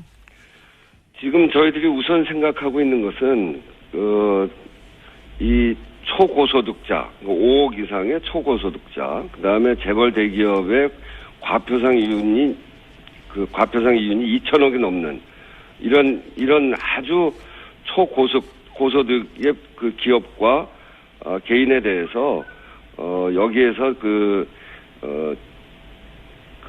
걷는 세금 그러니까 새로운 구간을 만들어서 거기에 세금을 좀 더 올린다는 그런 이야기거든요. 그래서 이건 일반인이나 보통 사람들한테 해당하는 것은 아니고 그동안 이제 법인세, 실효세율 16%에 불과한 실정인데 이것을 이명박 정권 때 이렇게 낮춘 거 아닙니까? 예. 그런 점에서 초대기업이나 초고소득자에 대한 증세 이런 걸 지금 논의하고 있는 그런 중입니다. 그 과표 구간이 5억 이상 되는 개인이 얼마나 됩니까? 이 숫자 파악은 아직 저희가 한 건 아니고요. 예. 초대기업 2천억 이상에서 걷어지는 세금은 한 3조가 좀 넘는 정도고요. 예. 5억 이상의 이제 초고소득자라고 하는 게 언론에서는 대략 0.1% 정도 수준이라고 하는데 숫자로는 그러면 10,000명에서 20,000명 사이 정도 되는 건가요? 네, 그런 정도. 근데 이렇게 해서 거둬지는 게 이제 총 4조가 안 되는 거죠? 네네. 거둔다 하더라도. 네. 4조 가지고 대통령의 공약 소요 예산이 178조였던가요? 그 정도였는데 이거 부족하지 않습니까? 네, 일단은 이제 저희 당에서 제안한 게 그런 정도고요. 이제 이런 논의를 시작으로 해서 당과 정부가 본격적인 논의를 시작할 것이거든요. 그래서 이 증세로 인한 경제적 효과, 사회적 영향을 면밀히 지금 살펴보고, 그러고 준비를 해 나가고 있습니다. 김동연 경제부총리는 법인세 인상은 없을 것이라고 했었었는데, 이렇게 되면 경제부총리가 불과 한 달 전에 했던 얘기가 뒤집어지는 거 아닌가요? 그러니까 경제부총리의 생각도 우리의 경제 사정과 또 지금까지 있었던 여러 가지 문제들을 검토해 가면서 서로 상의해 가야 되는 것이라고 생각합니다. 이 법인세 인상은 정확하게 말하면 이명박 정부 시절에 25%였던 것을 22%로 낮춘 그렇죠. 거잖아요. 네. 이명박 정부 시절에 대규모 감세로 인해서 경기 활성화 목적이 달성되지 않은 것은 야당도 부정할 수 없는 일입니다. 이 대기업에 늘어난 그 초과 이윤이 고용과 투자로 제대로 이어지지 않았고요. 네. 결국 이런 잘못된 정책으로 해서 재벌들 호주머니만 채워진 것이거든요. 이것을 제대로 세금으로 다시 받아서 정부가 이를 투자와 고용으로 이어가도록 하는 것, 그건 필요한 일이고, 저는 유승민 바른정당 후보도 선거 때 법인세 인상을 줄곧 이야기를 하셨던 부분들이 있기 때문에 충분히 논의하면 그 논의가 가능하다 이렇게 생각합니다. 근데 이제 한국당 홍준표 후보나 국민의당 바른정당 모두 소방관을 늘리겠다고 공약은 했는데 네. 공약은 했지만 추경은 반대했지 않습니까? 네, 그렇죠. 여러 가지 이유로. 그러니까 지금 이 증세 부분도 네. 분명히 바른정당이나 국민의당은 증세 얘기하긴 했는데 공약이었긴 한데 실제 추경보다도 훨씬 더 어렵지 않을까요? 증세 문제는? 바른정당 국민의당이 세금으로 공무원 뽑냐 이런 논리로 계속 공격할 때 저희가 바로 바른정당과 국민의당의 공약을 들이댔습니다. 대선 공약이었죠, 사실. 네. 예. 그렇게 당신들도 뽑기로 해놓고 당신들이 뽑는 건 괜찮고 문재인 대통령이 뽑는 건 안 된다는 거냐. 예. 그렇게 하면서 국민의당과 바른정당의 그런 태도가 좀 바뀌기 시작했어요. 저는 앞으로 이 법인세 인상 문제에 대해서도 대통령 선거 때 공약을 해놓은 바가 있기 때문에 그래서 저희가 여야정 협의체를 빨리 구성을 해서 거기에서 공통 공약을 다루자 이렇게 이야기하는 거거든요. 그래서 저는 충분히 해볼 수 있는 일이다 이렇게 생각합니다. 이번에 추경을 돌파하면서 새 지도부와 뭐랄까요, 이 3당 협력의 어떤 모델, 표준 모델 혹은 모범 모델을 찾으셨나요? 네, 네. 앞으로도 이렇게 하면 될 것 같다고 하는? 이제 그게 항상 사안에 따라서 다르기도 하고 또 그때 조건이 달라지면 항상 달라집니다만 이번에도 그래도 저희들하고 갈등도 크고 또 많이 부닥치기도 합니다만 국민의당이 호남을 기반으로 하고 있기 때문에 호남 분들이 또 이렇게 사회 변화를 보면 저희 민주당이 취하는 태도하고 굉장히 이렇게 거의 비슷하거든요. 이제 지역 여론을 감안하는 곳이 또 국민의당이기 때문에 이번에 할 때도 국민의당과 먼저 합의를 했고요. 그 합의한 것을 토대로 해서 바른정당하고 또 다시 합의를 하고 이렇게 차근차근 합의를 해 나갔습니다. 그런 사례를 잘 살펴서 그때 주제에 따라서 이런 사례를 토대로 하고 또 새롭게 생겨나는 일에 대해서는 창조적으로 고민하면서 방안을 찾아가야죠. 알겠습니다. 말씀을 잘 알겠는데 자유한국당이 여전히 상임위원장을 많이 맡고 있거든요. 국회에서 아시다시피. 네. 이게 말씀은 제1야당을 포위하겠다, 고립시키겠다 이런 전략처럼 보이는데 그게 쉽지는 않을 것 같은데요. 쉽지 않은 건 분명하고요. 그러니까 과거에 노태우 정부 때 여소야대 정국에서 3당 합당 같은 것도 하고 그랬지 않습니까? 3당 합당 말씀하시니까 지금 생각나서 여쭤보겠는데 곧 지방선거인데 이상호 의원도 계속 그 주장을 하는데 국민의당과 합당해야 한다는 이번 경험을 해보니까 그걸 절실히 느끼지 않으셨나요, 혹시? 전임 원내대표는 계속 합당해야 된다고 얘기하고 있는데. 저는 그 합당 문제에 대해서는 그렇게 생각하지는 않습니다. 이 국민의당하고 관계에 있어서, 그동안 우리 당이 지지도가 많이 떨어질 때가 내부 갈등이 굉장히 심할 때거든요. 예. 이제 그런 점들도 있고, 그래서 과연 국민의당하고 합당 이후에 내부 갈등을 감당할 수가 있을까 하는 면도 있고, 오히려 이제 더불어민주당의 숫자는 적습니다만, 그 동질성이 굉장히 높은 그런 정당이 되어 있어서, 정책을 국민들에게 맞는 정책을 잘 또 만들어내기도 하고 추진해 가기도 하니까요. 우선은 지금 있는 더불어민주당을 좀 더 튼튼하고 강고하게 만들고, 그리고 높은 국민 지지를 토대로 해서 그것을 가지고 다른 정당하고 협상하는 방식으로 가야 된다는 게 제 생각입니다. 이상호 의원처럼 생각하시는 분들하고 대표님처럼 생각하시는 분들의 비율이 어떻습니까? 지금 말씀을 간단하게 요약하면 지금은 의견 통일도 잘 되고 정책 동질성도 굉장히 높아서 일사불란하게 민주당이 움직이는데, 국민의당은 그런 노선이 좀 달라서 나가신 분들인데 들어오게 되면 굉장히 시끄러워질 텐데 그거 쉽지 않다. 그러니 우리는 이 상태로 가는 게 맞다. 그리고 국민의당을 설득하는 게 맞다. 이런 말씀이신데, 국민의당에 대한 입장이 대표님과 같은 비율이 얼마나 될까요, 당내에? 상당히 많을 걸로 생각하는데요. 그래요? 이제 그런데 이제 이번 문재인 정부가 들어서고 한 2달 동안, 그러니까 예.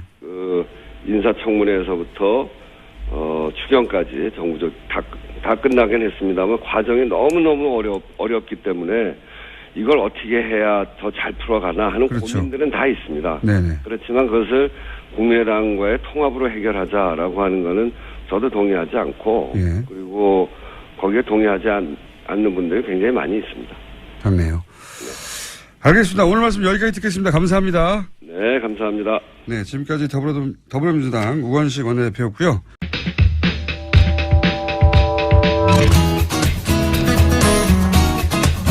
그러고 보니까 불친절한 AS 시간에 제가 우상호 의원을 자꾸 발음이 세가지고 이상호 의원을 했다고 우상호 의원을 했다고 그랬거든요. 우상호 전 원내대표 의미하는 것입니다. 월요일은 제가 발음이 특히 셉니다. 목요일과 함께. 자, 인문결 소장님, 임상훈 소장님 나오셨습니다. 안녕하십니까? 네, 안녕하십니까? 네. 오늘은 시간을 좀 확보했어요, 저희가. 아유. 보통 5분 내외였는데. 네. 무려 15분 가까이 있는 시간이에요. 뭐 오늘 충분히 얘기할 수 있겠네요. 자, 오늘 다른 얘기 하기 전에. 네. 그 얘기 좀 드려야 될 것 같아요. 원전 얘기 2주 연속으로 했잖아요. 네네. 해외에서 문재인 정부 첫 여러 가지 정책 중에 탈원전 정책에 대해서 관심이 크다. 왜냐하면 네. 그거는 세계적으로 이슈니까. 그렇죠. 예. 제가 이제 그 말씀을 이제 최근에 많이 드렸던 이유는 우리나라 국내에서보다 그 외국에서 굉장히 관심을 많이 가지고 있고 어떻게 처리할 것인가. 예. 예. 이게 몇 안 되는 우리나라가 세계 이슈를 선점하고 있는 그런 몇 안 되는 중에 하나거든요. 예. 그리고 앞으로의 다양한 분야, 원자력뿐만 아니라, 그러니까 원자력 분야에서도 우리가 이렇게 철수한다고 하니까 전 세계적으로도 축소될 것 같다는 그런 움직임이 보이고, 그 다음에 그렇게 되면은 천연가스를 우리나라가 많이 쓸 것 같다. 그러니까 갑자기 천연가스 시장이 들썩들썩한 그런 게 있고, 그러니까 전 세계적으로 좀 많이 우리가 뭘 여러 가지 의미로 주도하고 있는 그런 게 보여서 그러는 건데. 왜냐하면 이제 일본에서의 원전 사태로 인해서 전 세계적으로 원전에 대한 관심이 굉장히 높아졌거든요. 네. 이게 한 번 터지면 정말 거대한 재앙이구나. 거기까지는 이제 공통의 인식을 가졌기 때문에 네. 원전 정책을 어떻게 가져갈 것인가는 전 세계적인 관심사예요. 맞습니다. 자기들도 다. 우리가 이제 전 세계적으로 지금 문재인 대통령의 한반도 이니셔티브 그 관심을 많이 가지는데 또 하나가 더 늘은 거죠. 천연 자원 그러니까 뭐 자원이 아니고 그 천연 에너지 이니셔티브 그게 하나가 더 추가가 돼가지고 굉장히 그 해외에서 많이 관심을 가지고 보고 있는 그런 자기들도 경향이 보고 중요합니다. 따라하거나 혹은 저렇게 하면 망하는 맞습니다. 거구나. 예. 여태까지 우리나라가 어떻게 보면 그 다른 나라 선진국들이 하는 걸 보고 그 다음에 그걸 봐가면서 어떤 정책을 하는 이런 게 있었잖아요. 예. 이번에는 이건 좀 반대가 되는 오히려 원전 선진국들이 우리나라 지금 하는 거를 유심히 보고 있는 그런 그러니까요. 그런 그럴 것들이 때 있어요. 어떤 저항에 부딪히는가 혹은 뭐 어떤 비용의 문제가 발생하는가 그렇죠. 뭐 정책적 어려움이 뭔가 이제 다른 사례를 보고 연구해서 자기들은 그런 실수를 안 하려고 하는 그래서 관심이 많은 거고요. 네. 잘 됐으면 잘된 대로 따라하려고 하는 것이고. 그렇죠. 그러니까는 아까도 제가 여기 오면서 이제 방송을 교수님 출연하신 걸 첫 인터뷰요. 네, 들었는데 태양광, 예. 재생에너지. 태양광이 앞으로 가격이 많이 이해될 것이다라는 것에 대해서 굉장히 저도 처음 들었고 굉장히 희망적인 그런 말씀이었던 것 같고요. 저도 사실 처음 듣는 얘기였고 태양광에 대한 이해도가 제가 태양광 얘기는 기억해 보면 초등학교, 중학교 때부터 그렇죠. 벌써 근데 80년 이상적인 그런 얘기였잖아요. 그러니까요. 80년대부터 나왔거든요. 그래서 금방 될 건가 싶었는데 지금 30년째 안 되고 있거든요. 30년 거의 40년째. 그래서 태양광은 뭐 금방 안 되는 거야 했는데 인식 수준이 머물러 있었죠. 예. 20, 30년 전에. 그러니까 이거 문제는 어디다 이걸 설치를 할 수 있냐 그거잖아요. 우리나라 땅이 좁고 미국같이 넓은 땅에서는 중국같이 넓은 땅에서는 뭐 이렇게 많이 확보가 됐겠지만 우리나라는 이걸 어디에다 깔아야 되는가 이 아이디어가 앞으로는 생명이 될 것 같아요.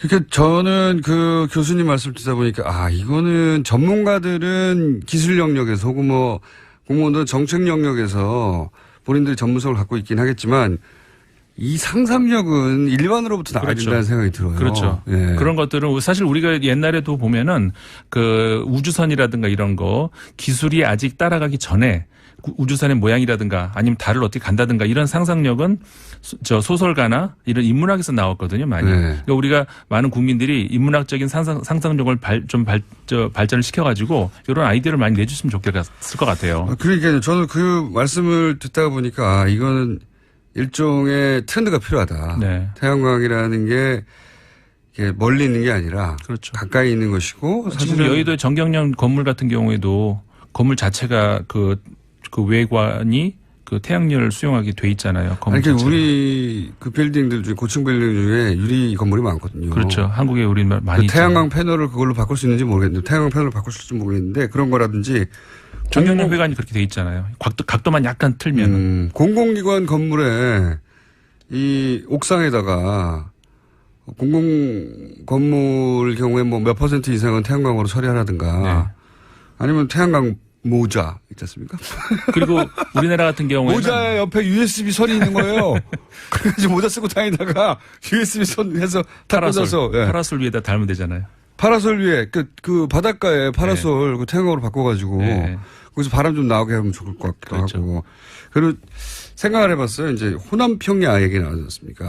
오늘 교수님은 호남 평야 같은 넓은 땅에다가 농사를 짓지 말고 농사를 짓지 말고 그런 얘기도 하셨거든요. 근데 농사도 지어야 하는 거니까 근데 수익의 관점에서 보자면 오히려 농산물보다 태양광 생산으로 인한 전기 생산에서 판매가 더 낫다 이런 아이디어인데 저는 그것도 어쨌든 태양에서 얻어지니까 1차 산업은 1차 산업이 되겠네요. 근데 저는 이제 태양이 가장 직사로 쏟아지고 전혀 커버가 안 되는 곳이 어디 있냐 생각해 봤더니 도로에 도로. 예. 어차피 우리나라는 땅이 좁고 앞으로는 도로가 많이 생길 수밖에 없는데 그 도로를 확보를 한다면 진짜 뭐 고속도로에다 지붕을 설치해가지고 모든 도로를 그 지붕을 태양광으로 하면 거기는 무조건 열려 있는 데잖아요. 그렇죠. 그리고 그 비용이 이제 건설 비용이 들어가긴 할 텐데 고속도로 지붕을 태양광으로 다 덮어버리면 어떨까요? 그렇죠. 그리고 그런 지붕은 무게를 많이 지탱해야 되는 그런 지붕도 아니잖아요. 그러니까는 이건 경기 스타디움 있지 않습니까? 스타디움? 네. 야구장이나 고척돔 같은 그런 돔 그런 데를 다 설치한다든가 아니 이게 제가 보기엔 발상을 아주 바꿔야 되거든요. 네, 맞아요. 이거는 그 발상의 문제인 것 같아요. 네, 이미 원자력이라든가 이미 뭐 화력이라든가 여기는 그 건설을 먹고 사는 사람들도 있고요. 그로 인해서 이론을 제공하는 사람들이 있고요. 거기를 연구하는 연구자들도 있고요. 이미 하나의 세력이 있어요. 그 세력이 이 시장을 주도해 갈 수 있는데 여기는 없잖아요. 너무 적잖아요. 그렇죠. 그러니까 정부가 혹은 일반에서 굉장히 적극적으로 전환하지 않으면 이런 생각이 들거든요. 교수님 무슨 말씀을 하시려고 하냐면 10년 이내에 집에 있는 전기자동차가 점점 늘어나고 네. 그러면 전기자동차에 배터리를 충전해야 되잖아요. 배터리. 그 배터리를 충전하는데 집에서 태양광 해서 꽂고 이런 시대가 그렇게 멀지 않다. 생각해보니까 그렇게 멀지 않은 것 같아요. 그렇죠. 지금도 주택 그 지붕을 그렇게 바꾼 주택들 많이 있잖아요. 서울시에서도 많이 이거를 권장을 하고 있는 걸로 알고 있는데. 이때까지는 이제 미래를 위한 투자 정도였다면 그게 아니라 앞으로 곧 다가올 미래다 이건. 그렇죠. 먼 미래가 아니라. 네. 그래서 저희 뉴스공장에서 오늘 뉴스 아이템 하나 난 다음부터 이거 좀 다뤄봐야 되겠다 하는 생각을 듣다가 들었습니다. 그 자. 애청자분들 아이디어를 많이 받으세요. 그러니까요. 고속도로 지붕 같은 황당한 것부터 파라솔을 전부 다. 그리고 외국에 저 사막 같은 그런 데는 땅값이 쌀 거 아니에요. 사막 임차? 네. 사막에다 판넬 깔고? 그렇죠. 예. 그럼 땅을 사는 거야. 거기서부터 여기까지 전선 연결이 힘드니까. 축전지도 같이 묻어야 되겠네요. 축전지. 아니 어차피 저기 천연가스도 올 때도 관을 계속 묻어서 끌고 오잖아요. 그 옆에다가 전선 그러니까 연결해가지고. 같이 연결해가지고 오는 고비 거지. 사막 임차. 그렇죠. 사막 많잖아요. 사막 많죠. 예. 아니 지붕도 많아요 우리나라에. 그렇죠. 지붕도 많고 고속도로도 넓게 있고. 예. 생각을 좀 해봅시다. 밀짚 모자에 태양광 밀짚 모자. 생각해보면 할 건 많네요. 모든 차량의 뚜껑을 다 그렇지. 패널로. 차량 진짜 네. 자동차 위에 뚜껑을 그렇게 하는 것도 아이디어고요. 차량 얼마나 뜨겁습니까? 직사광 받아가지고. 그러니까요. 여름 한철 한 몇 시간만 있으면 손을 댈 수도 없을 정도 뜨겁잖아요. 후끈후끈한데 그거 다 에너지란 말이죠. 그렇죠. 네. 생각해보니까 많아요. 우리가 그냥 허비하고 있는 에너지가 많습니다. 자, 문자 많이 보내주시고요. 저희도 생각을 해볼게요. 이건 일반 대중이 여기에 아이디어를 쏟아내기 시작하면 전혀 다른 차원이 벌어지거든요. 맞습니다. 네, 그럴 수도 있을 것 같고. 자, 그럼 오늘 이야기는 뭡니까? 시간이 어떻게 맞나 했더니 결국은 이렇게 됐고요. 네. 자, 어쨌든 그래서 이게 좀 건너뛰겠습니다. 무슨 얘기를 하려고 그러냐면은 전 세계 주요 4개국, 그러니까 미국, 일본, 영국, 프랑스, 그 지도자들이 지지도가 갑자기 급락하고 있다. 왜 그럴까? 이런 이야기를 오늘 해드리려고 했는데, 어쨌든 간에 그걸 요약을 하자면은 이 나라 지도자들이 지금 최근 들어서 스트롱맨이다. 뭐 이렇게 굉장히 강한 어떤 뭐라고 할까요? 그 리더십을 가지고 밀어붙인 그런 국가 원수들이었는데, 뭐 이유는 다 각자 다르죠. 미국 같은 경우에는 러시아 스캔들로 인해 가지고, 그리고 아까 우리 방송에서 말씀하시던데. 휴전선 철책을 타. 또 그 얘기. 휴전선 철책을 타 태양광 패널로. 네. 어떻습니까? 좋은 얘기죠. 그거 아까 제가 있잖아요. 그때는 그 얘기 하셨잖아요. 미국에. 멕시코하고 멕시코에. 그건 실제로 그 사람들이 하겠다는. 장벽을 세우는데 반대가 많으니까 태양광으로 바꿔버렸다고. 네네. 그래서 휴전선을. 그렇지. 그거 대신에 우리는 휴전선에서. 전부 다 철책을. 네. 괜찮고요. 그렇죠. 또 없나요? 또 다시 돌아가죠. 네. 헷갈려. 그러니까는 얘기를 다시 돌아가면은 그러니까는 그 미국 같은 경우에는 러시아 스캔들. 로 인해 가지고 트럼프가 지금 곤욕에 처해 있고 일본 같은 경우도 지금 이번에 보도를 보니까 지지율이 26%까지 떨어졌어요. 이번에 최근 22일자 마인지 신문이 20%면 진짜 낮은 건데. 그 26%로 떨어졌다는 거는 진짜 퇴진이 임박할 수도 있다는 그러니까는 각계 학원의 그 수의학과를 만드니 이런 문제 때문에 그렇게 됐잖아요. 일본은 사실상 일당 독재에 가깝기 때문에 이 정도 지지율 잘 안 나거든요. 그러니까요. 그래서 오늘하고 내일 아베 총리가 중의원하고 참의원에서 참석을 직접 해가지고 해명을 할 기회가 있다고 하는데 그 차후 보도를 한번 봐야 될 것 같고요. 근데 프랑스 같은 경우는 굉장히 이례적이네요. 그 인기가 굉장히 많다. 높다고 보도가 됐었거든요. 그렇죠. 근데 우리가 이제 이 시간에도 제가 말씀을 드렸잖아요. 거기에는 굉장히 그 허구가 있다. 투표율도 굉장히 낮았고 그 안에서 실제로 그래서 마크롱을 지지한 사람들이 몇 %나 될까 그거는 굉장히 낮다는 그런 말씀을 드렸었는데 지금 한 달 사이에 지지율이 10%가량이 뚝 떨어졌어요. 네. 그 여러 가지 물론 이유도 있습니다. 근데 노동법 개정 사실 이거는 굉장히 프랑스에서는 함부로 건드릴 수가 없는 문제거든요. 그 얘기는 그 당선자 직후부터 하더라고요. 그 네. 틀림없이 예, 노동법 문제 건드려서 마크롱 대통령이 과거에 그 올랑드 대통령 당시 장관을 했잖아요. 관련 장관을 했을 때 그때도 이 관련을 건드리다가 결국은 사회당 지지자 층이 이렇게 떨어져 나가면서 결국 사임을 하게 된 거거든요. 그러니까는 지금 그 사회당이 몰락을 한다 이런 이야기 많이 나옵니다만 사회당이 왜 몰락을 할까? 어떻게 보면 거기에 대해서는 마크롱 대통령이 굉장히 책임이 큽니다. 그러면서 본인이 사회당에 있다가 나가서 새로 당을 만들어서 이렇게 된 건데 어쨌든 그게 결국은 본인의 지지율 하락까지도 연결이 된 거고요. 이런 앞으로 좀 주시를 해봐야 될 것 같아요. 근데 최근에 그 프랑스 얘기가 나와서 다른 논쟁 하나를 소개를 해드리려고 하는데. 전 세계 주요 국가들 지지도가 떨어지고 있다. 네. 그중에 프랑스도 있는데 이것은 호수도 있었지만 최근 노동법을 만들어서 그렇다. 네네. 프랑스에서 국회에서 때 아닌 넥타이 논쟁이 벌어졌어요. 넥타이를 매야 된다 말아야 된다. 유시민 복지부 장관의 프랑스판이죠. 백바지 사건. 예. 그거랑 비슷한 건데 프랑스에서는 이번에는 한 명이 아니라 한 정당이 그 프랑스 인수미즈라고 하는 그러니까는 저항하는 프랑스라고 하는 이름의 정당이 있지 않습니까? 그러니까 공산당 계열의 그 정당에서 단체로 전부 다 이렇게 노타이 타이를 안 메고 들어간 거예요. 그러니까는 이제 이거는 국민에 대한 예의가 아니다. 뭐 이런 이제 논쟁이 붙었는데 결국은 이게 어떻게 결정이 났냐면은 국회에는 그런 규정이 없으니까 상관이 없다 이런 걸로 결정이 났거든요. 만약에 프랑스가 우리가 가진 이미지 속의 프랑스가 넥타이를 꼭 매는 걸로 결정났다면 프랑스도 다 맛이 같구나 이렇게 생각했을 것 같아요.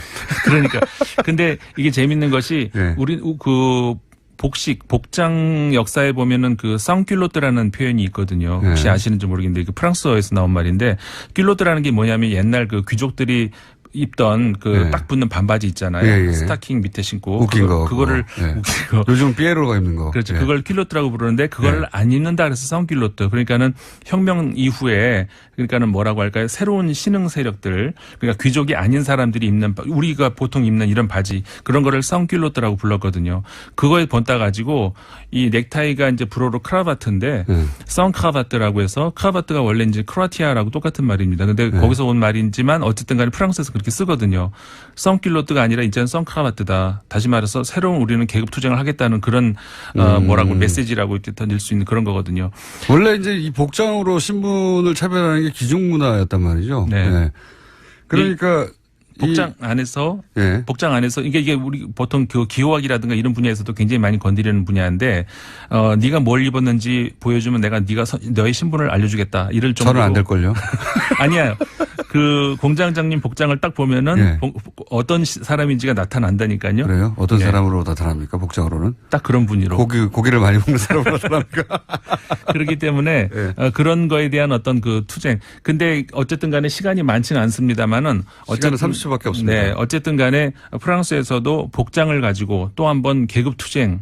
근데 이거는 어떻게 보면은 그 엄밀히 말씀드리면은 과거에 그 유시민 의원 때와의 경우는 조금 다릅니다. 이게 다음에 시간이 되면은 다시 말씀을 드릴게요.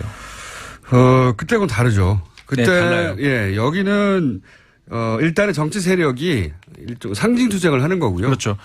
근데 그때는 더 일하겠다 이 의미였잖아요. 그렇기 때문에 이 부분에 있어서 지금 프랑스 사람들이 혼동을 하고 있는 게 있어요. 그 얘기를 다음 기회에 한번 드리겠습니다. 알겠습니다. 유시민 장관은 이렇게 편한 복장으로 한다고 해서 일을 못하는 게 아니다. 뭐 이런 정도의 개인적인 선언이었고 이거는 정치 투쟁이고 그런 차이가 있는 것 같습니다. 임상훈 소장님이었습니다. 안녕하십니까? 네. 안녕히 가십시오. 김원준이었습니다. 안녕. 미국 어떤 정부기관에서 이런 보고서가 나온 겁니까? 미국은 그 EIA라고 해갖고요. 에너지 인스티튜트 오브 에이전시 이렇게 되어 있습니다. 그 미국에 매년 1년에 한 번 정도 정기적으로 그 모든 에너지 그 자원에 대해서 그 얼마 정도가 앞으로 있고 가격은 어떻게 바뀔 거고 뭐 특히 이제 발전 단가 같은 거 전기를 생산할 때 어떻게 변할 건지 이제 미래 뭐 예를 들면 뭐 한 30년 후에는 어떠한 에너지 믹스를 가지고 갈 건지 이런 내용들을 이렇게 전망하는 내용이 그 보고서고요. 매년 내는 거군요. 그다음에 이제 영국 같은 경우는 영국의 그 비즈니스 그다음에 이제 영국의 영어라서 잘 입이 안 나오시는군요. 영국 상무성이라고 이제 뭐 상무성이요? 얘기하는데요. 네. 거기서 이제 이렇게 나름대로 거기도 이제 지금 에너지 문제가 상당히 에너지 문제는 중요한 정책이니까요. 중요한 정책입니다. 특히 이제 영국 같은 경우는 이제 해상 풍력 같은 게 많은데 거기도 원자력도 같이 지금 열심히 추진을 하고 있는 국가입니다. 그래서 네. 이제 특히 이제 가격이 굉장히 중요하기 그렇죠. 때문에 그런 인포메이션을 투자가한테 제공하기 위한 목적으로 항상 이렇게 발행을 하고 있습니다. 미국과 영국에서 이제 매년 예. 앞으로 이제 에너지 정책을 어떻게 펼칠까 그 기준이 이제 기본적으로 첫 번째는 단가니까. 예. 근데 그 보고서에 따르면은 태양광 혹은 풍력을 합친 이런 재생에너지 쪽이 얼마 있다가 언제보다 싸진다는 겁니까? 아니 뭐 한 10년 이내 이게 10년 이내요? 이내로 이렇게 뭐 싸진다 이렇게 많은 거기 보고서 2025년 6년 이렇게 얘기 나오고 있습니다. 단가가 전체적으로 확 떨어지는 예. 것은 지금도 태양광하고 풍력 쪽은 단가가 많이 떨어지고 있습니다. 현실적으로. 물론 뭐 원전 얘기를 단가 얘기로만 할 수는 없는데 맞습니다. 예. 그렇지만 하도 돈 얘기를 하니까요. 저쪽에서 더 싸다고. 그러면 7년이면 그렇게 먼 미래는 아니네요. 이제 그것은 이제 예를 들면 영국 같으면요. 영국이나 미국은 대량으로 풍력이나 태양광이 보급이 됩니다. 특히 부지 문제 같은 게 워낙 좋기 때문에요. 그렇죠. 근데 이제 저희 나라 경우는 조금 이제 우리가 고민해야 되는 이유가 부지 문제입니다. 태양광을 뭐 가격은 굉장히 저렴하지만은 그만큼 땅을 그만큼 써야 되니까. 땅을 써야 되는데 땅값이 또 굉장히 비싸고 또 그렇죠. 주민들이나 어민들 특히 해상풍력 같은 경우는 어민들이 굉장히 반대를 하고 있기 때문에 해상풍력을 반대하는 이유는 어장 때문에. 예, 어장이 이제 폐화된다. 그 해상풍력에 들어간 게 한 5메가 이제 7메가가 들어갑니다. 그럼 5메가 같으면요 날개 길이가 한 130m, 150m가 됩니다. 그게 돌아가면은 이제 전자파도 생긴다 그러고 있고요. 전자파도 그다음에 또 소리 같은 게 많이 나지 않습니까? 엄청난 소리가 130m나 됩니까? 날개 길이가? 날개 길이가. 그러니까 대단하네요. 뭐 지름으로 하면 한 200m가 넘는 거죠. 그죠? 축구장보다 훨씬 건 게 돌아가네요. 그런 게 돌아가니까 이제 고기들이 이제 많이 놀래서 도망간다 해서 굉장히 반대를 하고 있는 걸로 알고 있습니다. 반대 이유도 이해가 가고요. 그러면 전체적으로 이제 좀 구체적으로 따져보겠습니다. 태양광의 단가가 점점 급격히 떨어지고 있다는데 저는 사실 태양광 발전 이야기는 아주 어린 시절부터 들었지만 곧 석유화가 될 것이다. 곧 얘기만 들었지 아직도 안 되거든요. 그런데 최근에 태양광 발전 단가가 굉장히 떨어졌다고 들었는데 그 이유가 뭡니까? 제가 그 이유를 아주 재밌는 얘기를 좀 드리면서 설명을 드리겠습니다. 2000년도에 재밌다고 자신 있게 말씀하시면 안 되는데 미리. 2000년도에 아니 이제 우리가 2000년도에 우리가 서브 프라임 모기지 사건이 이제 미국 월가에서 있지 않습니까? 그래서 세계 경제가 휘청거리면서 굉장히 어려웠습니다. 네, 그렇죠. 근데 그때까지만 해도 사실 태양광 같은 게 정부 보조공으로 굉장히 운영이 이제 많이 됐었습니다. 그러니까 나중에 언젠가 되긴 될 테지만 지금 당장은 아니다. 뭐 이런 그 당시에요. 근데 보조금으로 운영되다 보니까 정부가 경제가 어려우니까 다 줄였습니다. 보조금을 안 주기 시작했죠. 그러니까 이제 유럽에 있는 특히 스페인이나 이탈리아 같은 이런 태양광을 대대적으로 하던 나라들이 다 취소를 했습니다. 보조금이 없어져가지고. 그런 이제 문제가 된 게 중국이 거의 한 70%, 80%를 이제 공급을 하던 나라인데 이미 공급을 하려고 생산을 해놓은 그런 태양광 물량들이 있었습니다. 그걸 유럽의 태양광들을 중국에서 보급했어요. 사실 거의 판넬 같은 거를. 근데 너무 싸게 들어오니까 사실 이제 독일도 있었고 미국도 있었는데 다 부도가 났습니다. 중국 때문에. 중국 업체 때문에. 그래갖고 이제 중국이 공급을 하려고 했는데 그게 시장이 없어지니까 그렇죠. 중국은 그걸 덤핑을 해서 다 어떻게든 이제 처리를 해야 되지 않습니까? 그때 가격이 한번 폭락을 합니다. 폭락을 하는데 거기서 이제 우리가 역설적으로 원래 이 태양광 같은 이런 기술들은 보급이 많이면 될수록 보급이 2배가 되면 가격이 한 30%가 떨어진다고 합니다. 이게 가격이 떨어지면 보급이 더디고 보급이 더디면 가격이 더 떨어지는 그 선순환을 지금 가져온 대표적인 케이스가 이게 보급의 규모의 경제 이제 그걸 이룬 상태가 지금 태양광입니다. 그래서 그때 가격이 확 떨어졌을 때 우리나라를 많은 나라들이 다 도산을 했지만은 우리나라에 신성솔라나 한화나 이런 회사들은 참 어렵게 이제 그걸 지탱을 했고요. 중국이 근데 남는 물량을 어떻게 처리했습니까? 그러니까 가격을 반값으로 처리한다든지 하여튼 엄청 싸게 덤핑으로 다 처리를 하는 바람에 태양광 가격이 떨어지고 그 가격에서 계속 유지가 되어 오면서 계속해서 이제 보급이 많아질수록 가격이 떨어지는 그 논리에 따라서 지금 계속 떨어지고 있는 걸로 제가 이렇게 파악하고 있습니다. 거기에 물론 기술 개발도 많이 되고 있습니다.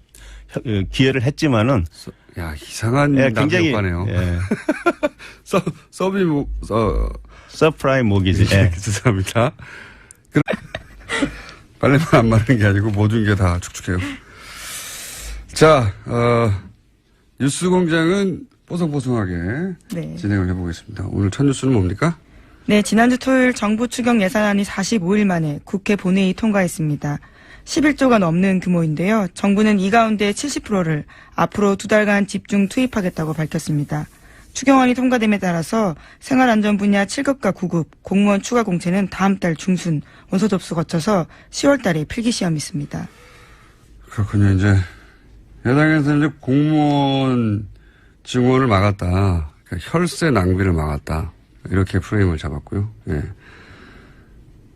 결국 이렇게 45일 지연된 건 이제 여태 최장 지연된 건데, 추경은 어차피 되긴 될 거였어요. 예. 왜냐하면 야당도 다 혜택을 했거든요. 자신의 지역구에서. 근데 이렇게 지연된 이유 중에 하나가 언론 환경인데, 언론 환경 때문에 예를 들면 이 혈세 낭비라고 할 때 사실은 그 대상이 집배원이나 소방관이나 사회복지 공무원이었거든요. 네. 그래서 이번에 모기계약직 집배원들은 공무원 전환이 안 됐어요. 네, 빠졌기 때문에 크게 시위도 했었습니다. 네, 지난 소방관 주말에. 증원도 안 되고 이게 무슨 혈세 낭비라고.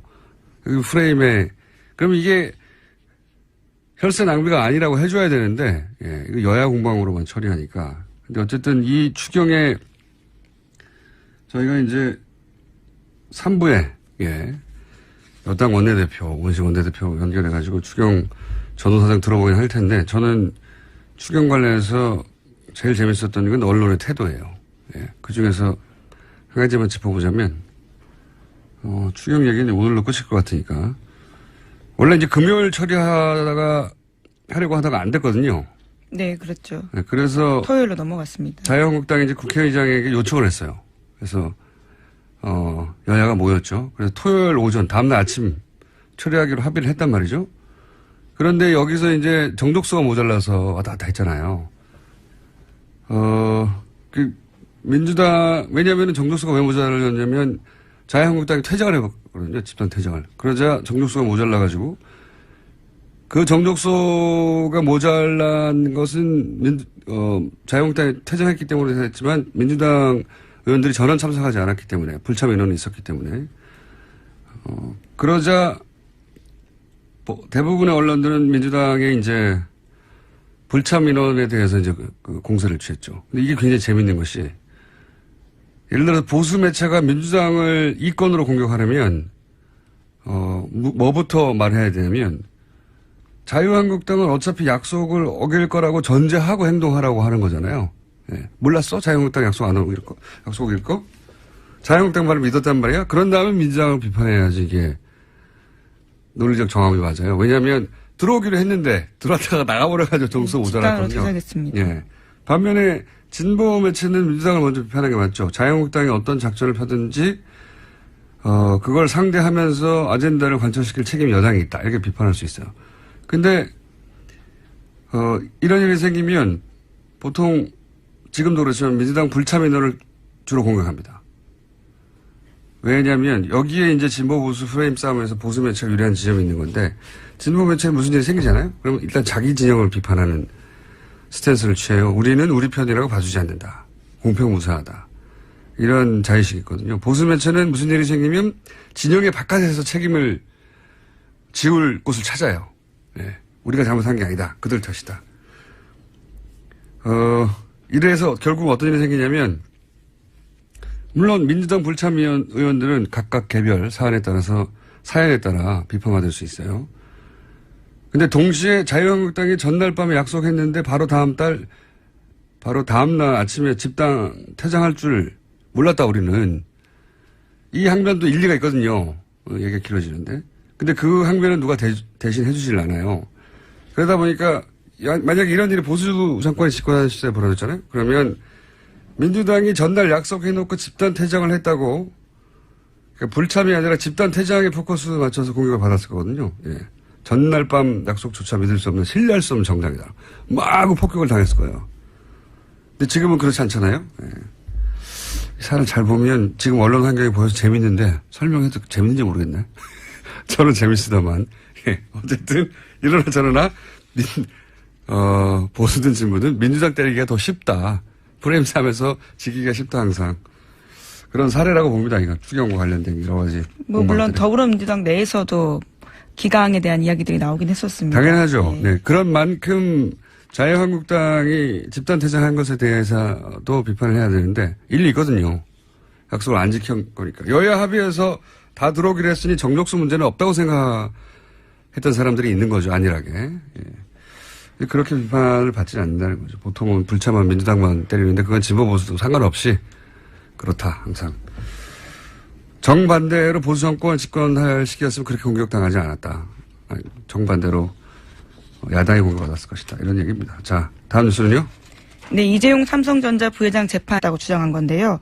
이 사장은 준비 서면에서 수입이 거의 없던 시점에 이건희 회장으로부터 다에게 돈을 증여받아서 삼성물산 주식 및 삼성 SDS 주식을 취득하도록 하였고 회사에서 실무적인 부분을 관리했다라고 밝혔습니다.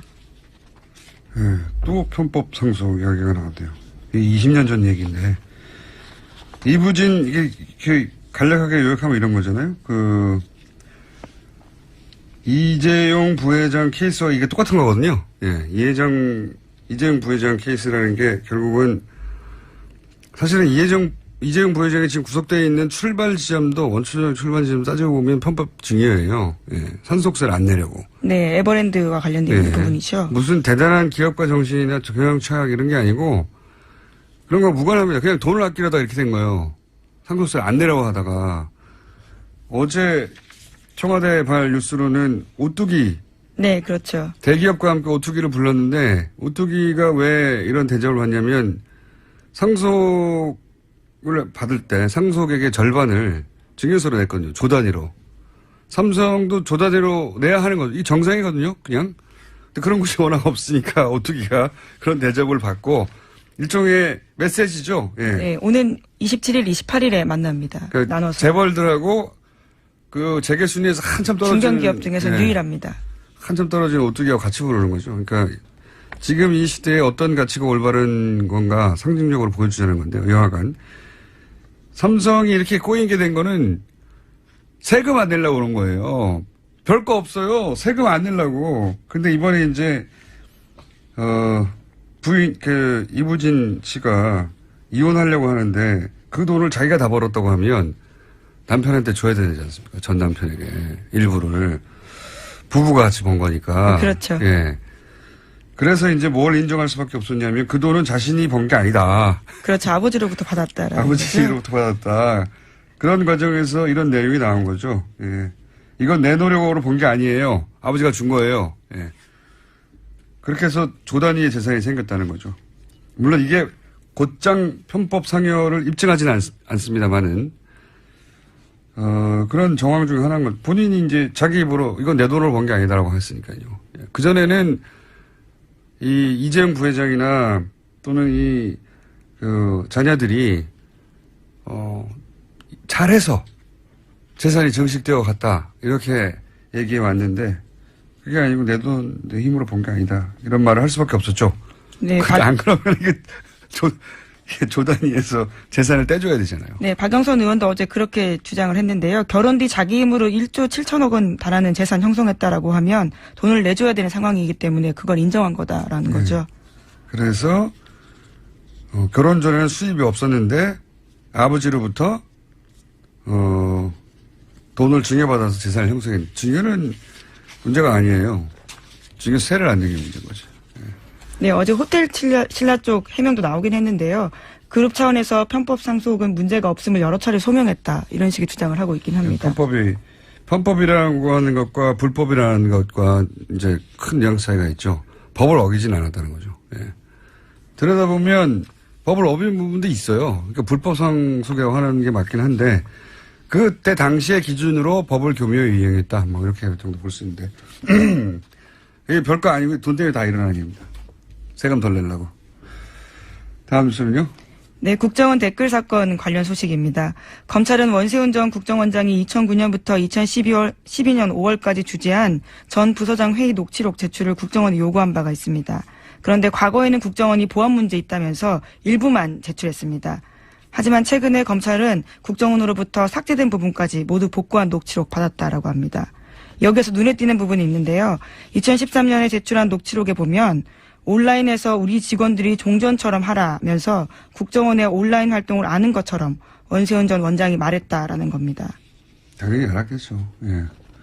국정원장인데 그 정도 인원이 움직이고 그 정도 예산이 들어가는데 더구나 차기 대권이 걸린 댓글 작업 아닙니까? 국정원장이 모를 리가 없고 국정원장이 이걸 독려했다는 게 지금 문제 핵심인데 오뚜기 증여세는 생각해보니까 조 단위가 아니네요. 규모가. 예. 어쨌든 1,000억 단위였던 걸로 제가 기억하는데 그거 안 내고 싶은 거죠. 삼성에서는. 안 내고 싶었다는 사실 다 안 내고 싶어요. 사실 세금은 안 내고 싶어요. 사람들이. 안 내고 싶은데 어쩔 수 없이 내는 거죠. 근데 안 내고 싶으면 안 낼 수 있는 게 삼성의 힘이었던 거죠. 네, 증여를 안 받으면 됩니다. 증여를 안 받으면 어떻게 안 받습니까? 그럼 세금도 내야죠. 불로소득인데. 그러니까 아버지가 물려주고 예. 싶은데. 아버지가 물려주고 싶은데 세금을 내고 싶지 않다. 이거예요. 자꾸 말하지만. 그걸 뭘 대단한 것처럼 이렇게 국가 경제를 들먹이는지. 다음 순요. 네, 국정원 댓글 사건까지 했었고요. 네. 지금 이제 방산비리 소식도 전해드리겠습니다. 박근혜 정부가 청와대 수석과 장관을 통해서 하성룡 전 한국항공우주산업 사장에 선입하려 했다라는 의혹이 나왔다라는 경향신문 보도입니다. 카이 대주주였던 옛 한국 정관 소식 전해드리겠습니다. 지난주 특검팀이 금요일 재판에서 청와대 캐비넷에서 나온 문건 중 일부를 증거로 제출했습니다. 청와대가 삼성 계열사 합병과 경영권 승계 등을 챙긴 정황이 담긴 문건 16건입니다. 특검 쪽에서는 해당 문건을 작성한 청와대 행정관 등을 확인해서 최근 검찰이 조사를 했다라고 밝혔습니다. 또 이재용 부회장 쪽에서 증거 채택에 동의하지 않으면 행정관들을 재판의 증인으로 부를 수도 있다고 말했습니다. 그러니까요. 청와대가 특정 기업의 경영권 승계, 가족일이잖아요. 아버지가 아들한테 제가 옛날부터 얘기하지만 삼성의 평평증에는 딴 거 없어요. 세금 아끼려고 아버지가 아들한테 회사 물려주고 싶은데 세금 아끼려다가 벌어진 일이거든요. 이거를 청와대가 왜 걱정을 해줍니까? 네, 경영권 승계를 위해 삼성이 뭘 원하는지 파악해야 한다. 이런 내용이 쓰여있다고 네. 전해드린 바 있습니다. 그리고 뭐 정부 역할이 있다고 그 과정에서 정부가 챙길 걸 챙겨야 된다. 뭐 네, 이런 식의. 기회로 활용해야 된다라는 거죠. 네, 정부가 기회로 활용할 게 뭐 있어요? 설사 삼성 경영권 승계를 국가 경제를 위해서 했다고 칩시다. 그렇다고 정부가 기회로 활용할 건 뭐 있습니까? 뭘 챙기자는 거예요? 발상 자체가 말이 안 되는 건데 하여튼 이런 문서가 만들어졌다는 거고. 근데 이제 이 문건을 작성한 사람이 하필 검사였다는 거 아닙니까? 네, 그렇습니다. 지금은 검찰로 복귀한 이모 검사인데요. 당시에 민정수석실 행정관이었습니다. 또 그때가 우병우 전 수석이 민정비서관으로 있을 때였는데요. 해당 검사의 진술에 따르면 당시 우병우 민정비서관의 지시로 다른 행정관과 함께 해당 문건을 작성해서 민정비서관에게, 그러니까 우병우 전 수석에게 보고했다라는 겁니다. 승계 삼성과 관련한 사안에서 우병우 전 민정수석 이름이 구체적으로 특정돼서 보고 라인이 있었다는 건 이제 처음 확인된 거죠. 네, 그렇죠. 그렇기 때문에 재수사 가능성도 높아지고 있습니다. 하필이면 현직 검사여서 다행이네요. 자, 다음 뉴스는요. 네, 또 계속해서 재판 소식 전해드리면요. 지난주 금요일에는 또 박상진 전 삼성전자 사장 운전기사의 문자 메시지가 공개됐습니다. 박상진 전 사장의 운전기사가 김문수 전 대한승마협회 총무이사에게 보낸 건데요. 이 문자에는 이렇게 쓰였습니다. 박근혜 대통령이 이재용 부회장 개인 면담을 2번이나 하고 승마협회 상무 이름 직접 거론하면서 다른 사람으로 바꾸라고 한 것 같다라는 건데요. 그러니까 박근혜 전 대통령이 삼성 인사에 구체적으로 개입했다라는 내용이 쓰여있다라는 겁니다. 이게 보통 제보자가 말이죠. 운전기사가 많아요. 정말 많은 거를 곁에서 알고 있기 때문에요. 그러니까 이제 보통 차 안에서는 자유롭게 통화를 하는 데다가 뭐 누군가를 만나고 와서 운전기사가 물어보지 않아도 보통 말하는 경우도 많고요. 제가 받았던 제보 중에서도 운전기사 제보가 많습니다. 많은데, 이건 제보가 아니라 이제 그 수사 과정에서 운전기사를 통해서 그래서 검찰에서 이런 제보이나 고위급 공무원들 운전기사가 있거든요. 수사할 때 운전기사 수사를 많이 해요. 정치인들도 그렇고.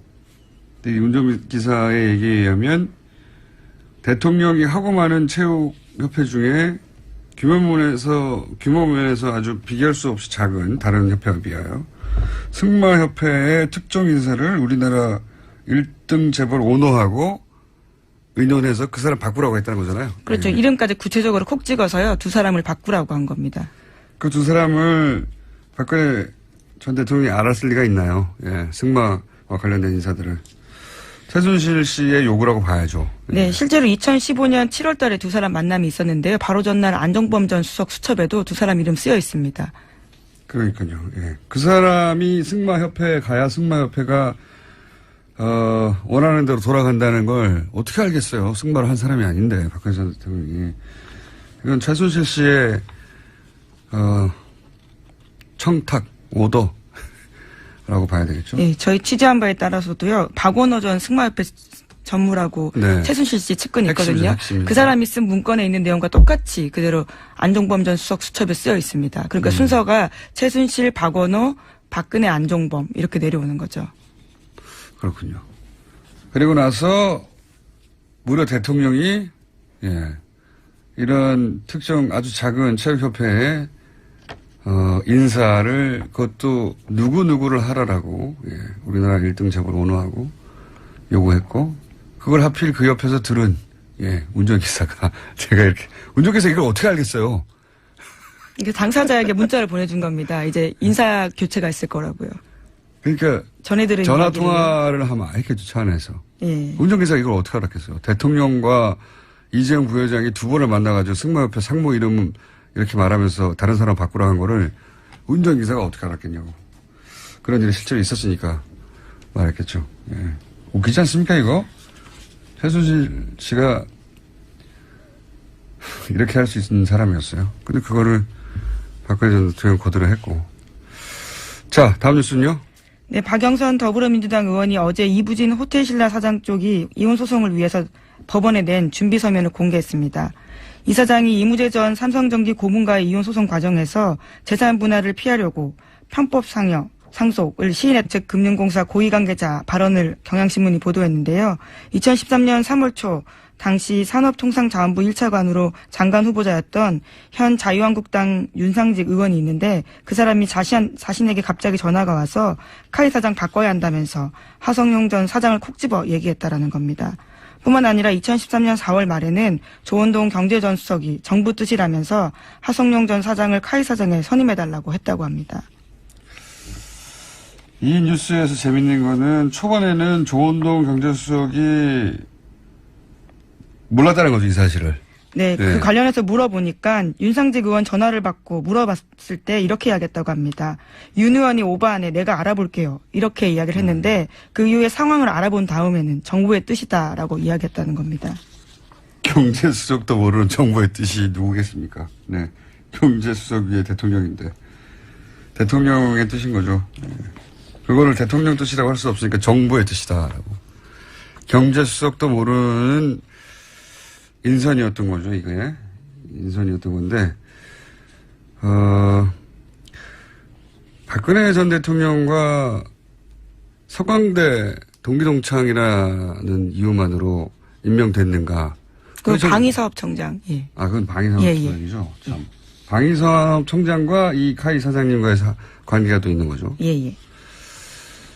왜 이분이 발탁됐을까? 무슨 거액의 정치자금 얘기도 하는데, 그게 참 궁금합니다. 예. 최초에 이분을 선임하고, 그리고 그게 비리가 있는데도 불구하고 계속 밀어준 이유. 그게 이제, 언론 보도로는 연임노비라고만 표현하는데, 예, 예. 자신이 연임하려고 이 돈을 다 써버렸으면 연임할 이유가 뭐가 있습니까? 연임노비에 이 돈을 다 써버렸으면은 자기가 연임할 이유가 없잖아요. 예, 그렇네요. 네. 연임 노비 밖에 지금 생각이 안 나서 연임 노비라고 하는 것 같은데 연임 노비만 있었을 리가 있나요? 어쨌든 이 사안은 이제 계속 나오겠죠. 예. 100억 이상 비자금 뭐 이런 얘기 나오죠? 네, 검찰발로 나오고 있는데요. 최소 100억 원 이상의 비자금으로 쓰인 것으로 보인다라는 거고요.